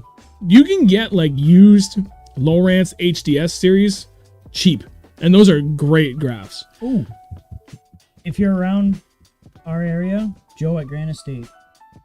The last time I was there was the last week or the week before. He has graphs? He had a hook 7 and a hook 5 with transducers for $500. Nice. Those hook series from Lowrance are also great. Like, those are great entry-level ones. Town, what time are you going? Oh, okay, sorry. You were asking Northern Bass Guide. Steve. Yes. You can answer this. Is Z-Man Jackhammer worth that much more than the normal ones? 100%. 100%. Just do it. Just buy them. Yes. Dude, they're worth every penny. And I converted them this spring because I was fishing the hell out of them all last year and the year before. I was like, I'm not going to do it. I'm not going to do it. He's like, just freaking throw one on. I put it on. And first crank. I was like, yeah, this is sick. The 3 things I tell people, because I got asked that question a lot. Like, even though I had like a really bad spring this year, that jackhammer produced. Not a ton, but it was like the only damn consistent thing that I had going for me when things got really tough. And they were usually pretty big fish too. And I had a lot of people asking me that. So I don't know if it was just people in general that were curious, but I even had a couple really, really good anglers reach out and ask me about it. So I don't know. I don't know if I was just doing a bit better than average with it or not. I don't know. I feel like I was doing pretty damn good with it. I think you're doing pretty good with it. But so the 3 things, my 3 main points, why I think it's better. 1, it starts immediately. That alone makes it worth it. 2, which is kind of hand in hand with 1, is it vibrates at incredibly slow speeds. You could just, especially with braid. You can just slow roll the hell out of that thing. Yep, and it's nice because you still get, like, even at a really slow speed, which is good in that colder water, you still get like a nice clack, clack, clack, clack, clack, but you can feel it the whole time. I mean, 6.3 to 1 ratio, just really slow rolling. You can feel a little thup, thup, thup, thup, thup. So it's doing what you need it to do, but you're not burning it back. Like with the cheaper Z-Mans, I feel like you have to get them like kind of cranking before they really, vibrate the way that you want them to. Yeah. Go ahead. I mean, you can get the cheaper ones midsummer, like they're gonna work fine because 9 times out of 10 you're gonna be burning them back to the boat anyway. Earlier in the year, the jackhammer 100% is the way to go because you can slow roll it. You don't need to burn it just to get it to vibrate. You Yep. can, like slow, like we're like barely cranking it, and I think you could feel it. Dun, dun, dun, dun, like it's insane. It's crazy. I have 2 different rods that I like to have set up when I'm throwing these because I like throwing them on braid when the water's really cold because I can crawl the damn thing and I can get that feedback. And I'll throw that on a heavy rod, like a 7.2 heavy fast rod. Then I also have a 7.2 medium heavy fast rod that I throw a straight 20-pound fluoro on for it too. And that's when I'm like really kind of moving it. And I like having that extra give in fluoro when I really want to set the hook. I still prefer braid. So to reiterate, because I went 1 and 2 and then stopped talking about it, but 1, it starts vibrating immediately. 2, you can still get a vibration while slow rolling the hell out of it. 3, it hunts better than any of the others. Like it's erratic in its retrieve. It doesn't just straight line and click, click, click, click. It kind of diverts quite a bit. Those are the 3 biggest things that make it worth it. Some additions to that, there's 2 really good bait like keepers on it. It's like that thin wire that comes down and then there's a little hook off the side, but there's 2. So it's rare that I have any plastics tearing off of that. I wish I could get more jigs with with bait keepers like that. It would be awesome. I was hoping that Beast Coast was going to do that with a Hustler instead of doing the screw thing, because I think like that would have been better overall. Hey, maybe I'll come out with that next. Maybe. We have some prototypes coming our way soon, by the way, Maybe for some new stuff. like the ones he showed us. Mm-hmm. I was texting him today. So, got some goods from Beast Very Coast nice. We will update you. coming. Northern Bass, dude, get it. 20-pound bag of greens, you can do it. Oh yeah, you got that, dude. Picasso shock blade is a good alternative. Doesn't cost as much as jackhammers. Better than cheapo standard chatters. Starts up real quick. Doesn't choke up as cheap other chatters. So, Panda, I haven't even heard of that one yet. The other good, Picasso shock blade. The other one that I heard is supposedly a really good alternative, and this comes from my coworker who's big into bladed jig fishing. Well, there's the Gordy one that I really want to try. Yeah. Commercially available, anybody can get the Strike King Thunder Cricket. Really had to think about that for a second. It's got a slightly different. What about the Guggen one? Get the fuck out. I don't remember. What do you want, man? I'm 50%. No, 90% of the time I'm 50% retarded. I don't remember everything. There's too much to remember. 99. So much. Shut up. So much information. Talk about me. Oh yeah. So Thunder Cricket is supposed to be another good alternative where it's good. Still not as good as Jackhammer, but like its price point for what you get out of performance out of it is good.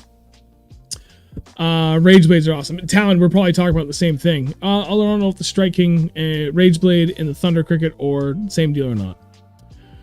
Oh, David Richardson. Andrew, what line are you using on the rats? I am using Seagar Red Label 20-pound. You using straight fluoro on your rat? Interesting. I run straight braid on mine. Yeah, A variety of weights, but straight braid because it's a floater. I want my line to stay on top. Damn it. Every time I try, although with a wake bait, it kind of doesn't really matter because you're not going to pull it down. No, that thing's giant. It's going to float anyway. Right. It's not going to do much. If anything, it might subsurface just for a hair before all of your line comes back up, and then it's going to continue to wake on top. Yeah. There's other baits you like can control it. Well, I mean, that thing's so big and it floats so easily. You can control it by reeling it. You're absolutely right. Like, and if but you really want to crank it down, you can.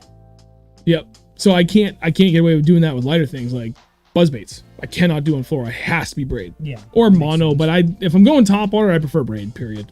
I mean, I bought the Invisex because that's all that Joe had that day, and I was going out the next day. The Invisex? I hate it. Yeah, I'm not a fan. I absolutely hate it. Bad luck with it. I honestly think I missed all those fish because of that line.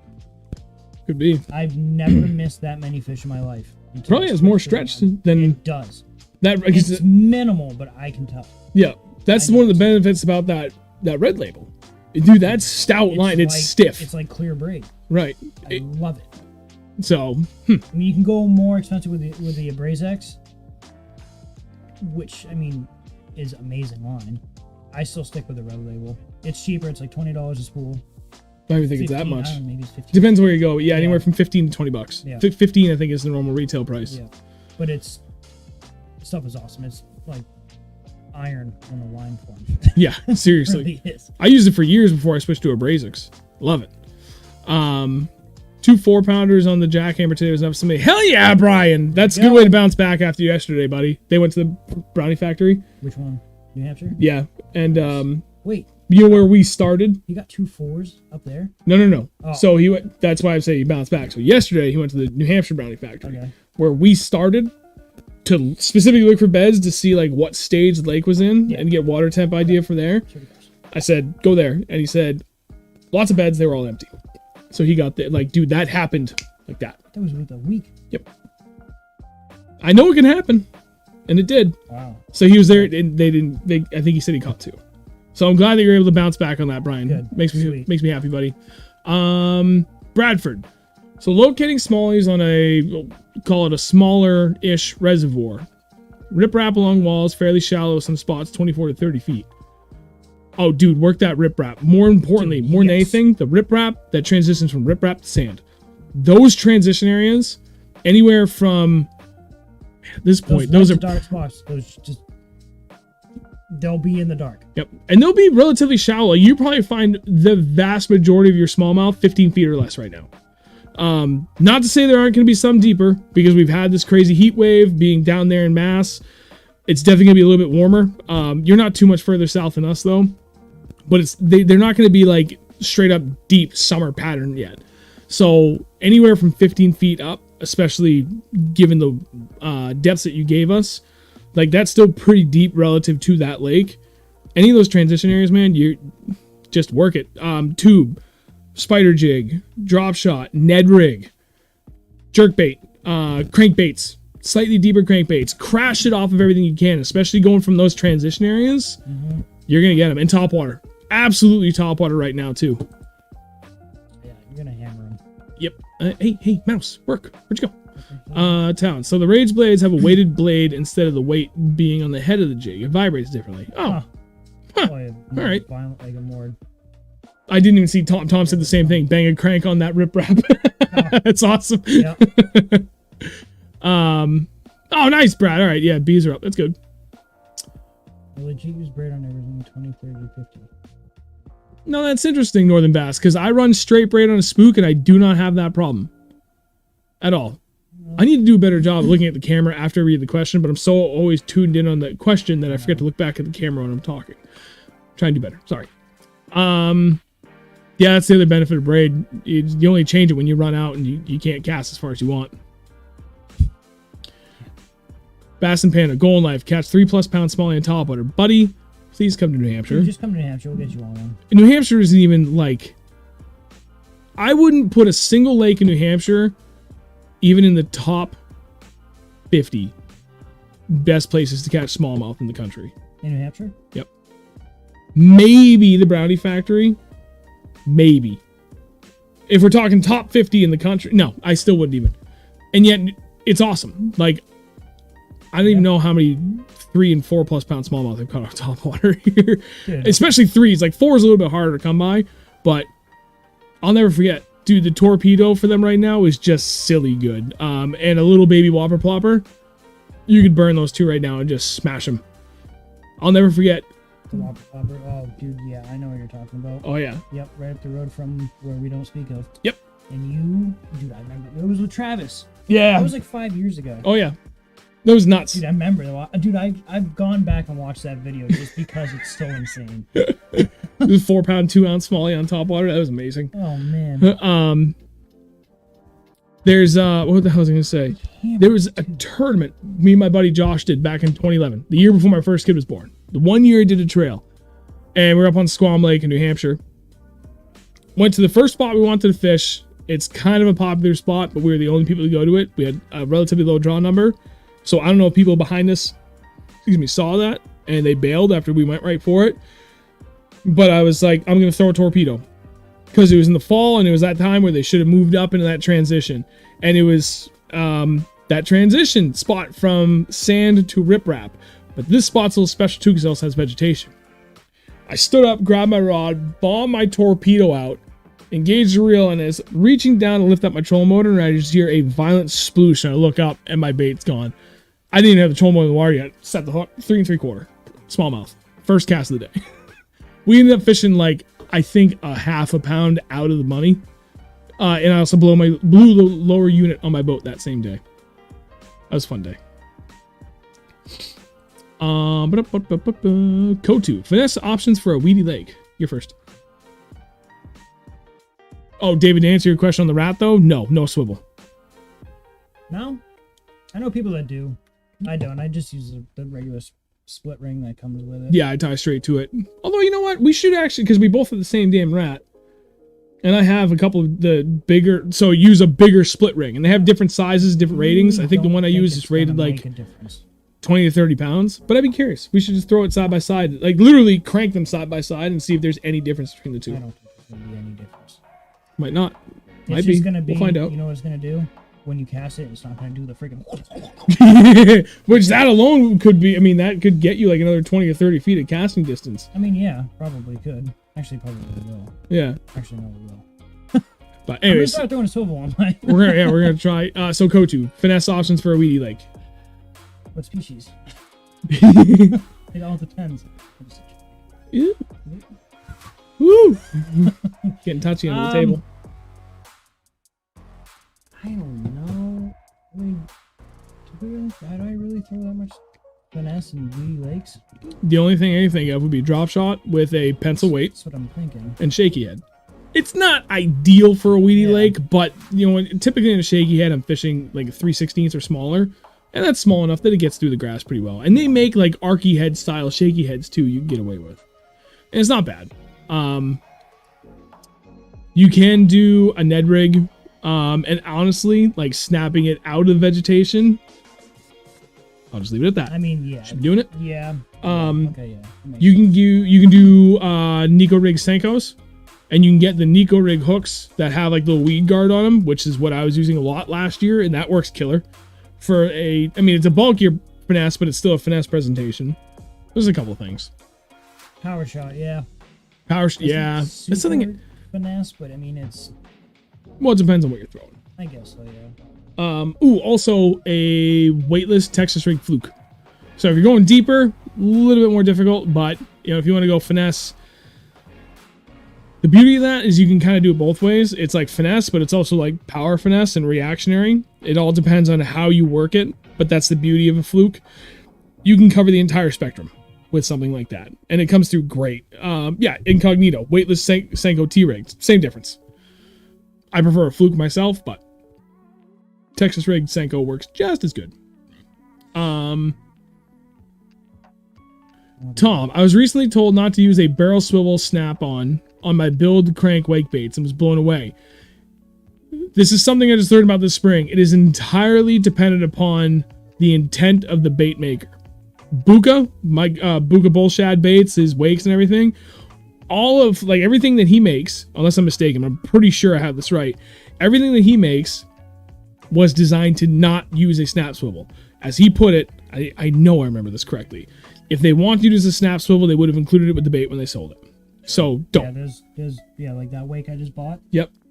Came with a snap swivel. Yep. So I keep it on it. I haven't taken it off. Yep. And then the guys from Swimbait Scrutiny. We actually covered this a lot in our swimbait specials. There's a couple other ones, like my little chorizo from Toxic Baits out of California was designed specifically with snap swivel. Defcon Swim Baits out of Massachusetts. This guy, Rich, specifically designed with the intent of using a snap swivel.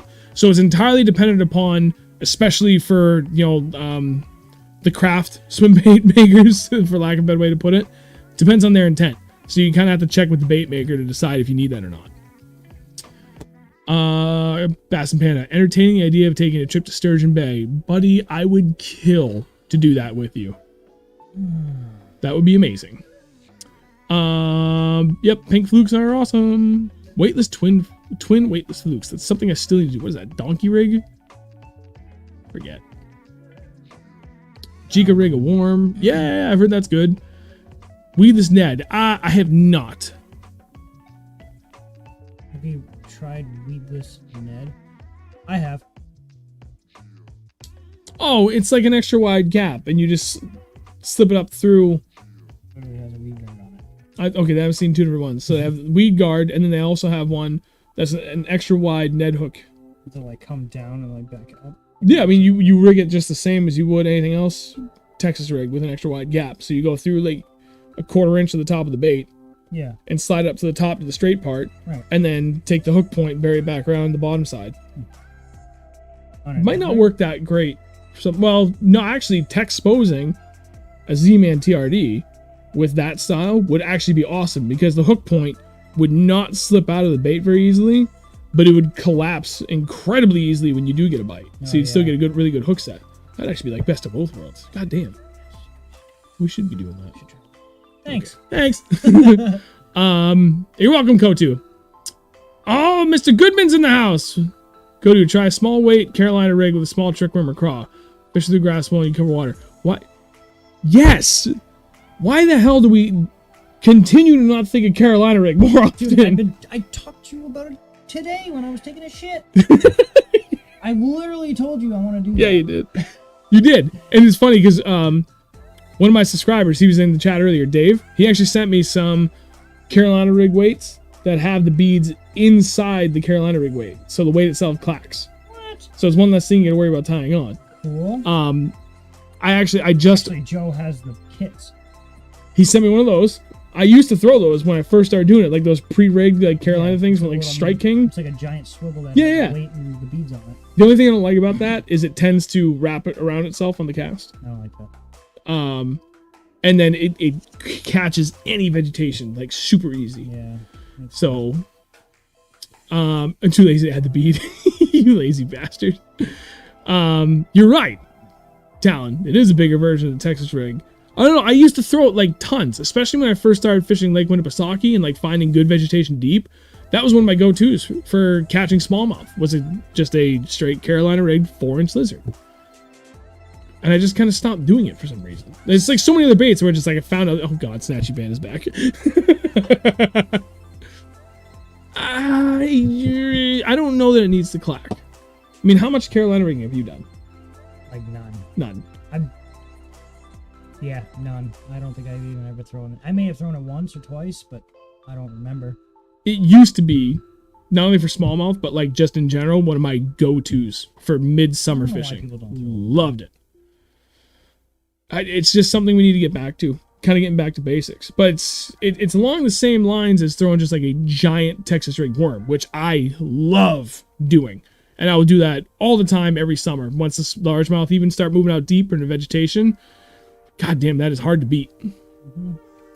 Mm-hmm. Whether or not it needs to clack. Year, so I better start trying that. Yep. I'm going.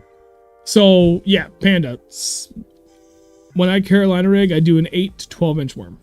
I don't go smaller. Sometimes, if I'm going for smallmouth, sometimes I'll throw a 4 to 6 inch lizard or a 6 inch ribbon tail worm. But typically, if I'm doing that, I'm going for largemouth, and I'm doing an 8 to 12 inch ribbon tail worm. I'm going big. It's something I need to start doing more of at night. Oh wait, that's right. I already bought everything to do that this year. I'm going to throw a big T-rig. I'm going to just rig a big T-rig like 5/0 with a Magol monster and a big bullet weight. Maybe consider throwing a light bullet weight, bud. One of the biggest benefits about T-rig isn't just its ability to draw attention, dragging it, and slip through vegetation, dragging it. But when you lift it and it comes back down, that bullet weight is still going to slide down the line, but really slow, and it's going to take forever for your worm to follow. Give that some thought. Yes, Panda, you're absolutely right. Culprit 12 inch, Zumo monster. Those are awesome, awesome baits. Berkeley still makes great ones. 603 Wild. Do you guys see much difference in chatterbaits when it comes to weight? 3/8 versus 1/2 ounce. Yeah. I just go lighter if I'm working around a lot of vegetation. Yeah. If I've got open water, I go heavier. Yeah. Like if I'm working like 2 to 3 feet, or even from the bank to 3 to 4 feet, I'll go like 3/8. If I'm working like anything like, I don't know, from there to like 10, 12 feet, I'll go 1/2 ounce. Yep. Or even deeper than that. Yep. Yeah, so Tom, I'm not sure if you're talking about Texas rigging or Carolina rigging. For Carolina, I typically like to do that a little bit deeper, though I have done it a lot of shallow, anywhere from 3/8 to 1 ounce. If I'm Texas rigging, I will go 1/8 to sometimes upwards of 3/8. It depends on what I'm Texas rigging. If I'm like slowing it way down, big old worm, I'm just trying to kind of slow drag it, then I like 1/8 to 1/4 ounce. If I'm doing something more aggressive, like right now, where I'm doing a craw, then 1/4 ounce to 3/8 ounce. But 1/4 ounce is kind of like my money spot for that. Giant man's jelly worms. Yeah, dude, those look really good. 4-inch brush hog for smallmouth, 6-inch for largemouth. Yep. Smallmouth eat 10-inch worm. Smallmouth will eat a 10-inch glide. Yeah, right. I mean, typically go a little smaller, but yeah, they'll eat it. Yeah, Pan already said it. Yeah, there you go. Big worm, big swim baits. Carolina. Mates and move to smaller. I'm struggling. Bass me more than happy. Smack everything. So I used to be the same. Now, like, we've kind of tuned in a little bit more, like a better idea now as to when to downsize versus when to upsize. Like right now, you kind of need both. Proved that over the weekend. Like smaller, just 3.5-inch craw versus like a big old jig with a big skirt and the 3.5-inch craw. They prefer just the craw, so downsize. But then the next day, they actually liked both. The color, the key was color, but I was getting much more consistent. And the majority of my bites on the jig, the bigger presentation. When it comes to smallmouth, like right now, 3.5-inch drop shot, anything about that size is like mint. But as soon as they get into that deeper summer pattern, where now they're coming down to like 20, 25, 30 feet, and then they hang down there in that deeper water, I gotta go to a 5-inch drop shot, or else they won't eat it. I've literally had days where I will watch a fish come in on my graph and look at a 3.5-inch bait for a few seconds and then just piss right off. And I'll immediately follow up with a 5-inch bait and they come out of nowhere. You can just see them come flying off the graph and smoke it. So, depends on the time of the year. Pretty much. Keep asking questions. I need a bathroom break. Andrew, take over. What am I doing? I'm taking over. People ask questions, so I can answer them. Brian, you haven't texted me yet. You still there?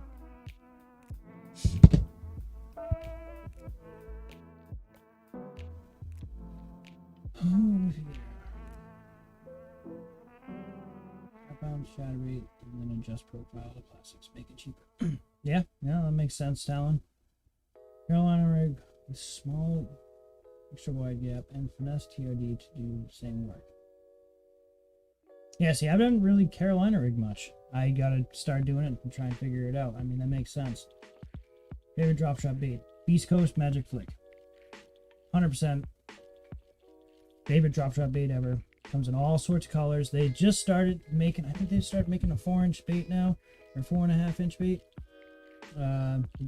Magic Flick. It caught more large smallmouth on that bait. It's insane. Brought up to the St. Lawrence River, hammered them up there on it. Bring them to New Hampshire and Vermont brownie factories, hammered them up there. And pretty much everywhere we go, we're going for smallmouth.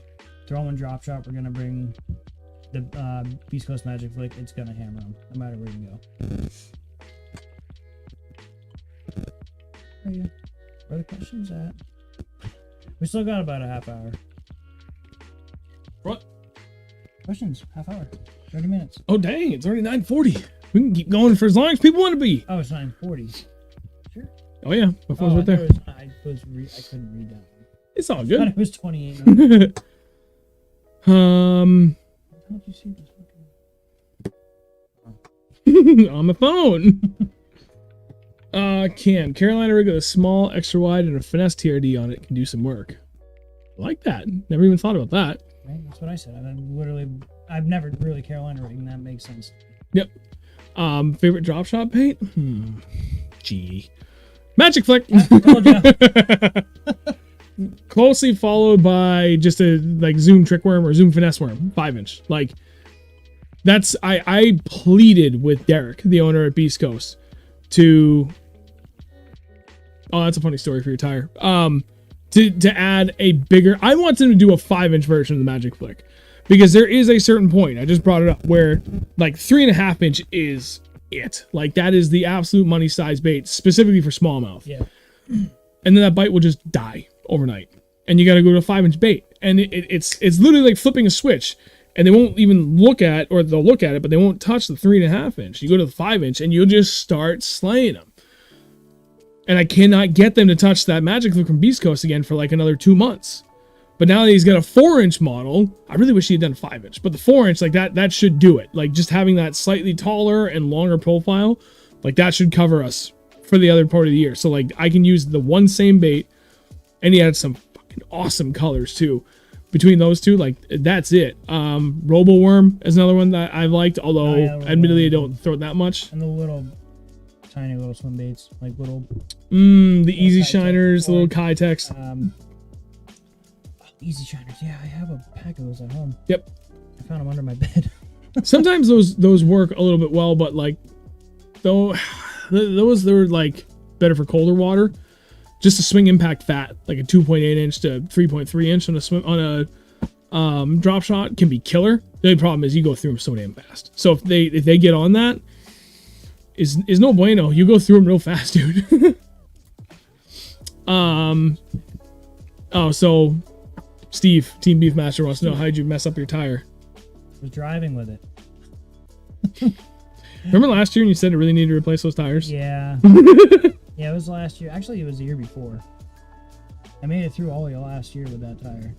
It was pretty bald. And, well, I kept driving on it. And then driving more on it. I mean, I drove a lot on that. Jesus, I did drive a lot on that tire, didn't I? Yes, you did. I was like, man. Like, even going out, I didn't even think of it today, that day when it blew. But every other time I was like, yeah, I really, really should get a new tire for that. Well, the day I didn't think of it, it freaking blew. And, well, it didn't really do anything. It just kind of blew, and then I just pulled off the side of the road. It didn't really, like, freaking send the bolt flying like I thought it was gonna. It didn't. Pretty smooth, considering. But that's how it happened. Change your freaking tires when they're low.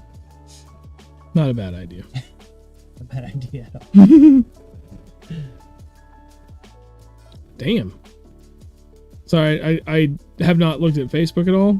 Mike Jimmy asked a question: New Hampshire bass fishing.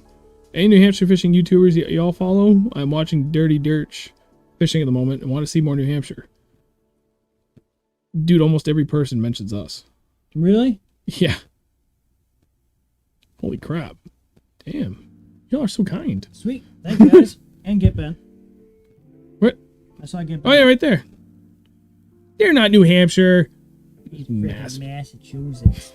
Close enough. They fish the Quabbin. They kill it. It's a big ass smallies down the Quabbin. Oh, that's why he didn't. Because he's not my friend anymore. Actually, he owns I don't know why he's not my friend anymore. Tony owns Fresh Baits too. Yep. Actually, Kill check him out. Oh, what's my favorite lure? You start. What's your favorite lure? A jig. I'm just gonna go ahead and add my tally to that answer. Yeah. Ice out to ice in. You just gotta play with your colors, play with your head style. Although I still prefer a football jig most of the year. If I'm working vegetation, I go to Archie head. Always stick with tungsten. Kind of have to in New Hampshire anyway, but I like I can tell when I go from sand to rock to veggies to mud back to sand to rock. Like it's hard to beat tungsten. And I how many totes do I have dedicated just to dig trailers? Grab either one of those. Probably the worms one would be easier to slide out without ruining everything else. You can do it. What if I left one of the decals on that? That's good. If the box falls out here.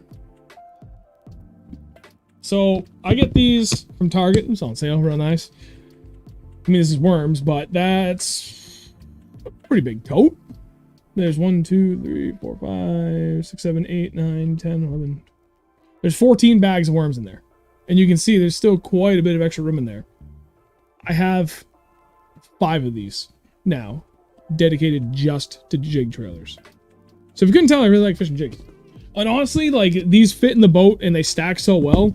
And I personally prefer them because I can keep all the baits in the bags. And for me, it's just easier to organize things like that. Because, like, at a quick glance, like, I know I can see my zoom because I know what zoom looks like. And I know my Berkeley power baits from my Havocs. Like, I recognize what all the bags look like. So as soon as I go in, I'm already like in my head. Yeah, I know I'm on Zoom, and I can just go straight to it. Plus, I feel like it keeps the baits fresher, keeping them in the original bag. So, thanks. I Yeah, throw all jig. mine in a friggin' backpack. Jig, then frog. Jig thumps, and then frog blow-ups make me hard. Yeah, true. Brian just texted you. Yeah, And I thank you, don't have Panda. any Appreciate it, service buddy. right now. It's all good. What's your PB bass? You first. Largemouth 7.7, smallmouth 5 even. Largemouth 7.5. So both pounds, ounces for both of us. And then smallmouth 5 even, which I caught twice now. It's kind of funny how close we are on both of them. I mean, obviously we're tied on smallmouth, but to be within 2 ounces of each other on largemouth too. It's insane.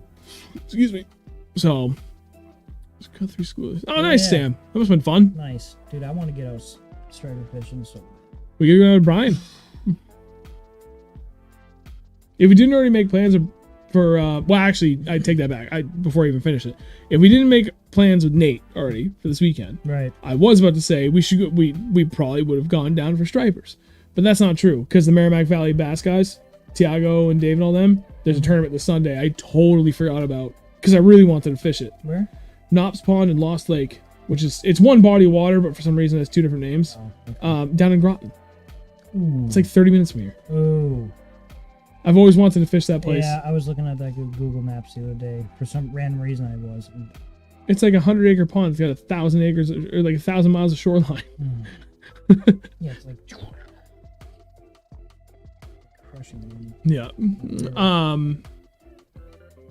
So Night Stalker. No, I've not tried the Pit Boss specifically in the power bait, but I mean just scent wise and overall durability wise, that's pretty much the difference between those two. Especially when you're also talking about the max scent stuff. Like I started using a couple of like the chunk trailers in the max scents this year. Yeah, that worked out pretty good. Oh yeah, we gotta go out with Steve too for striper because he's like half the distance to Brian. So I want to go with Brian though. Oh, we're going with both. I want to do both. I really want to go. Steve, yes, that was me. I was in there. I coached Hillsborough Deering. So I was at 2019. We were at the state qualifier, but didn't make the state championship. And then last year, our team finished 11th. We had the last qualifying spot for the state championship, and then we finished 9th in the championship. I was out there in a blue skeeter. So that was me.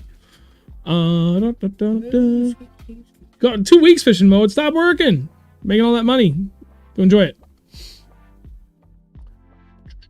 Yeah, I've heard the Mac has been pretty good. Hammer Time on Instagram. My buddy there. He messaged me saying, what day were we out there? Sunday, I think. He messaged us saying that it was on. Stripers? Mm-hmm. Ah, dude, I believe it. I haven't even gone out yet this year. I'm usually on it. Well, you texted saying you were going to try, maybe go out Saturday, this past Saturday after work. And I looked at Chrissy. I was like, I have so much to do, but my God, I really want to go do that. I know. Damn. Holy crap, Steve. That's awesome, man. Oh, it was you. Okay. Oh, in 2018. Okay, never mind. That was... I thought this was this past year. Didn't read. It's all good. All right, it's coming up on 9:50. I mean, I really don't have a stop time on this. So if you guys have more questions, keep firing them up. Because I'll be here as long as you guys want me to. As long as the questions keep coming, we'll keep going. Guess what? I know where Google is. I don't know where the hell that is. I need more food. Right? Yeah, dude, I'm freaking starving. I had a peanut butter and jelly sandwich. That's all I had time for. I asked her. She came down.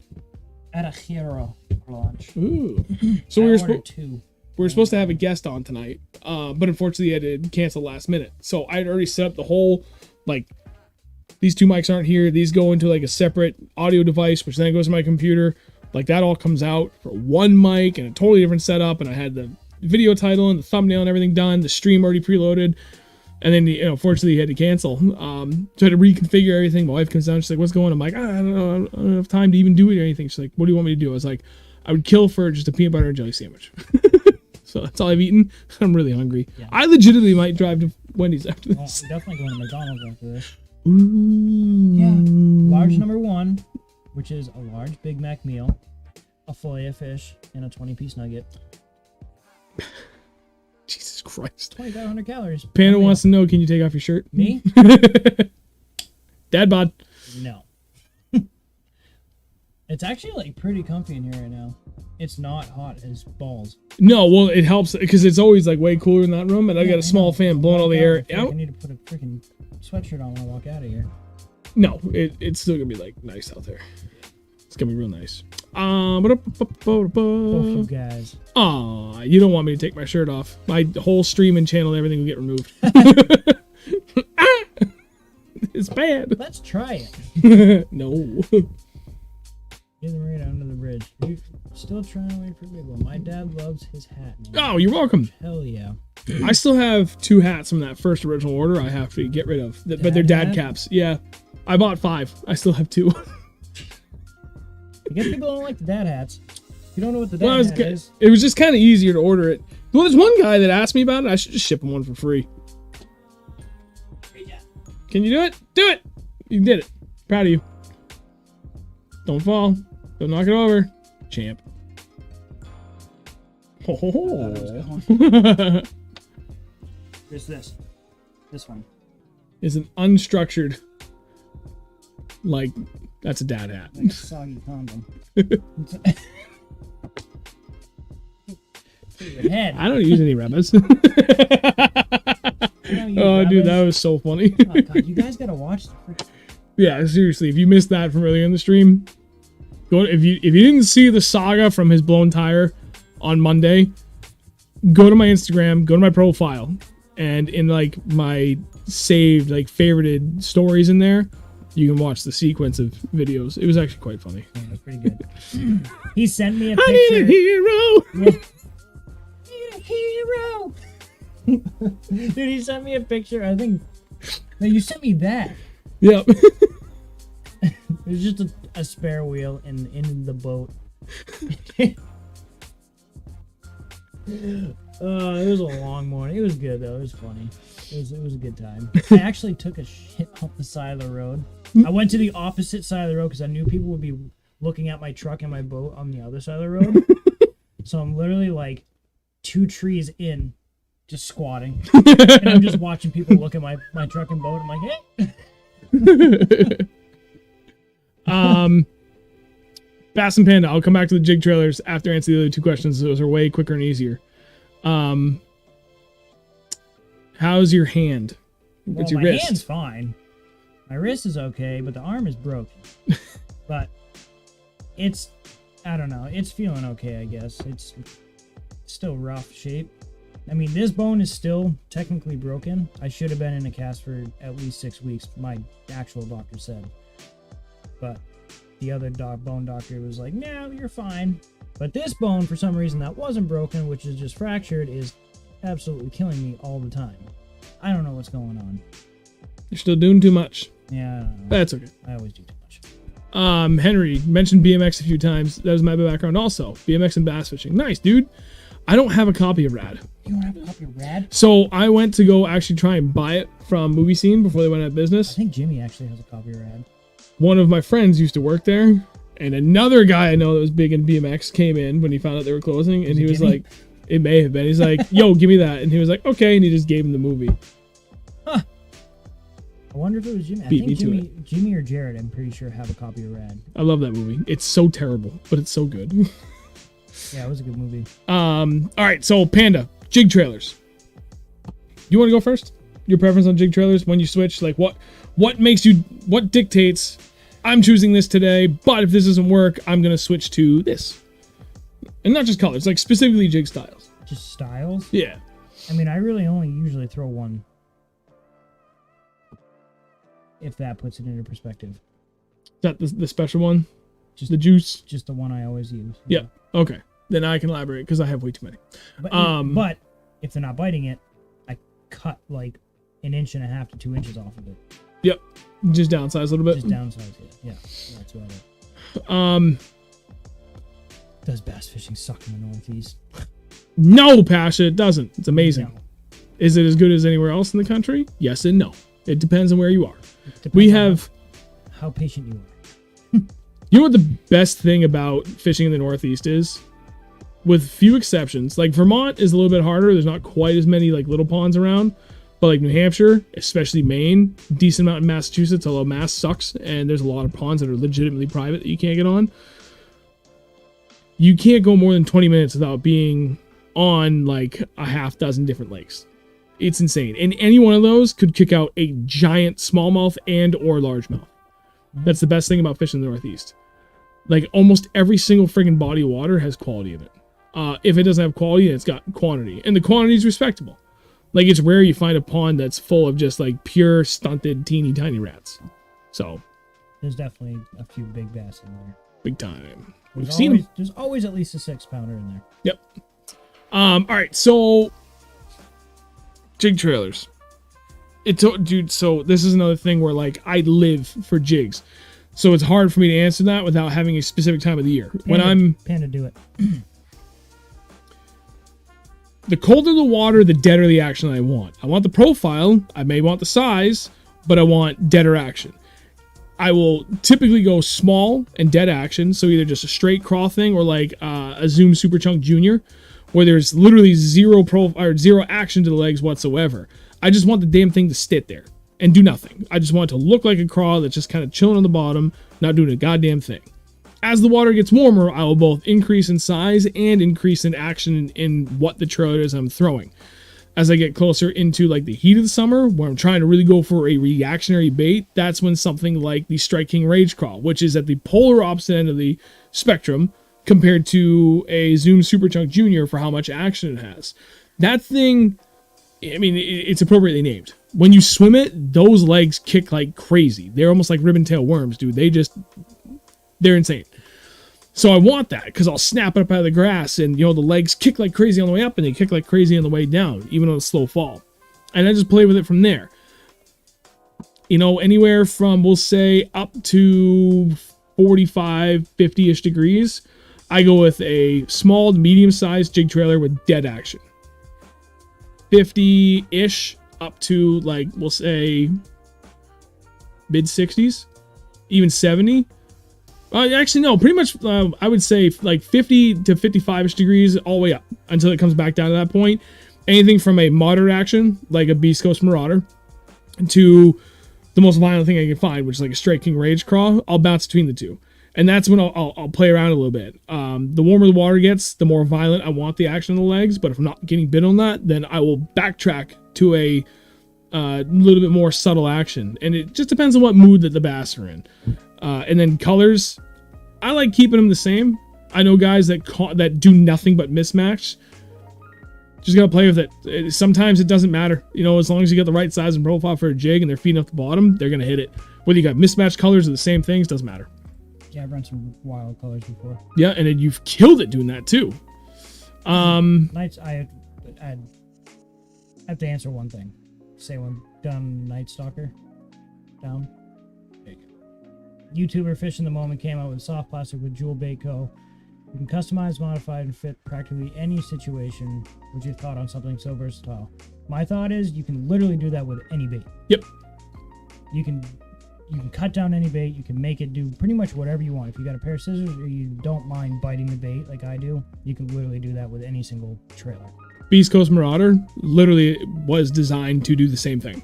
Yeah. It's got, like, the whole body is ribbed, so you can cut it down from the full, I think it's 3.65 inches is the total length, or you can cut it down to nothing. And those legs are, like, perfect, that there's still enough meat that if you cut it down, like, to right just above the legs, you still have a good enough meat right there for, like, a finesse jig that you could still get a good attachment on it. It's not going to rip off on you. I've cut down, like, a 5 or 6 inch bait down to practically nothing. Yep. And then they started biting it. Cam Yates, sorry, backing up quite a bit here. Are offshore shell beds a thing around here? I know down south it's a big thing, but never found them trying here. Yeah. Typically shallower, though. You don't really find them out that much deeper. Sandy flats. But, big time. Yeah. It's funny. So where we were Yeah. One of my favorite places to night fish, when I used to do it a ton back in the day, like 15 to 20 years ago. Pretty much right when I got my license for like the next 5 years after that, from 16 to early 20s. There's a couple of really clear sandy beaches, and in between, I was at a campground, and in between the two, the swim areas, giant shell beds. But it was like this one huge area where they were pretty much over the whole thing, but you get like dense patches through it. deep diving crankbait in like 3 feet of water. So slow retrieve, but the thing is just, digging through and making a whole lot of ruckus and dragging a giant jig through that. And it killed it, man. I don't know if it was the bait fish moving up there to feed and the bass are following him, or the bass are just up there trying to pick up shell. I don't know. I just know it worked.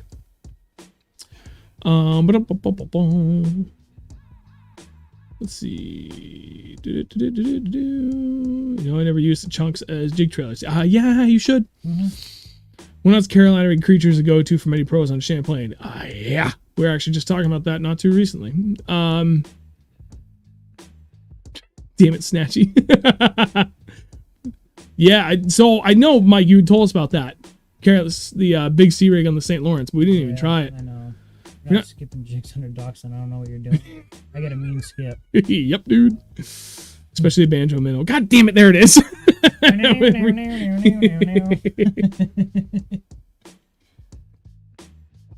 Holy shit, Ferris, how you doing, buddy? I haven't seen you in a while. You weren't kidding first time in a while. I think you missed the last like 3 or 4. Glad to see you back though, bud.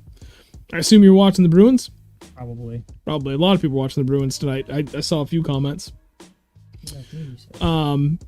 Yeah, no, it's been good. At this point it's 10 o'clock, so we'll get close to wrap this up. If you guys have any more last minute questions you want to get in, throw them in now. If they're good and constant and keep it going, I'll stay here for as long as I need to. But otherwise, we can start to wrap this up. It's getting late. I still got to get up early to go to work tomorrow. Long weekend ahead of me. What's new? But this has been good. Ahead of me. Yeah, I need food. I'm gonna go spend $30 at McDonald's. Thread the trailer like a swim bait on a spinnerbait, or just hook it on like a drop shot so it swings? On what? On any jig trailer. I will thread it. Yeah. For every instance except really cold water after ice out. Hooking it like a drop shot so it swings for some reason seems to be working better. Yeah, on the chunks? Yep. Yeah. I don't know why, but it just works better. It's so stupid. It doesn't make any sense. I don't question it though. I just know that it works. And I've tried it both ways, and letting it swing freely like that, where you just go right through the middle of the body, it just works. All right, buddy. Have a good night, fishing mode. Greatly appreciate it tonight, bud. Whalers for life. I'm sorry. I played hockey for a very long time, and I honestly don't really have a favorite team. I just like watching hockey when I can. Never got into watching hockey, but I used to love playing pond hockey because I used to live in a pond when I was a kid. Mm-hmm. I'm probably sitting too far away from the mic. Sorry. No, I haven't used pork in a long time. That was like the go-to, right? Uncle Josh's pork trailers. I never used those. Dude, they were I saw them, but I don't know. The thing to use. No, I believe it. Forever. And then people stopped using them. I would probably eat them just because it says pork. I just hated trying to get a hook to those things, dude. It was literally like trying to stick a... It was like the rawhide shit. Oh, I remember those. Oh, dude, it was impossible to get a hook through those things. But I know plenty of guys that used to catch giants on it, but those lakes were a lot less pressured. Now we're talking, as gross as this is to say, 25 years ago. Fishing pressure around here wasn't anywhere near what it is now back then. If that makes sense. I think they said that right. Try and find some reason. So I'm pretty sure Uncle Josh's went out of business, but there's another company that came out that's pretty much the same thing. I don't know if they bought the recipe or what. Yeah, what the hell's the name of that? They make the pork rinds. Yeah, I can't remember it. But yeah, Uncle Josh was like the name for a long time. And then everybody got more into soft plastics because they just got better at it. Especially with scents and everything. So, yeah. Well, I don't know, chat kind of slowed down a bit. So let's call it a night here because, again, we got a lot of cleanup to do. Call it a night. Yep, it's going to be another long... I'm going to build motorcycles all day tomorrow. Yeah, buddy. I got to write some emails. Like I did today. From my boss. Actually, dude, I put this ballin'-ass system in this. Oh, yeah? You got a picture? No. Oh, well... I might have it on my story. You just like stop talking and pull out your phone. I'm like, oh, sweet. Video? Nah. I don't know what this is. Oh, that's a Harley. Anyway. Sam Potter, have a good night, bud. Greatly appreciate you hanging out at the stream tonight, dude. Jesus, that's loud. Sorry. You have to turn it down. There you go. Oh, no, it's useless. It's my boss and everybody just revving their bikes. Oh. So, all right. Tom, have a good night. Night Star, have a good night. You know, for those going out this weekend, pretty much everyone in New England at this point is post-spawn, either immediate post-spawn or well into it. Further south you go, the better I think you're going to have it, unless you got really small bodies of water. It's been hot. Just keep an open mind. Look all around, man. Anywhere from the bank out to that transitional area where they would have been right before they moved up on the beds. That's the next spot they like to move back out to. Keep an open mind. Be prepared. Good mix of moving baits and bottom contact baits. Again, largemouth are kind of weird when they're in that post-spawn thing. Sometimes they feed up, sometimes they only feed down. So just keep an open mind. Be prepared for every situation. Figure it out, and hope you guys all slay this weekend. So thank you, Steven. Greatly appreciate you hanging out, buddy, and hopefully we'll see you in the next streams too. Thank you, David. You guys take care. Don't work too hard. Mike, it's impossible not to. Yeah, I know. I gotta always work. Work hard. Yeah. All right, guys. Thank you all for watching. Greatly appreciate it. Brian, Kotu, David, everybody, have a wonderful night. You finish signing off. I'll kill a stream. Just like every week, we will see you here again next Thursday at 8 o'clock. Same place, same time.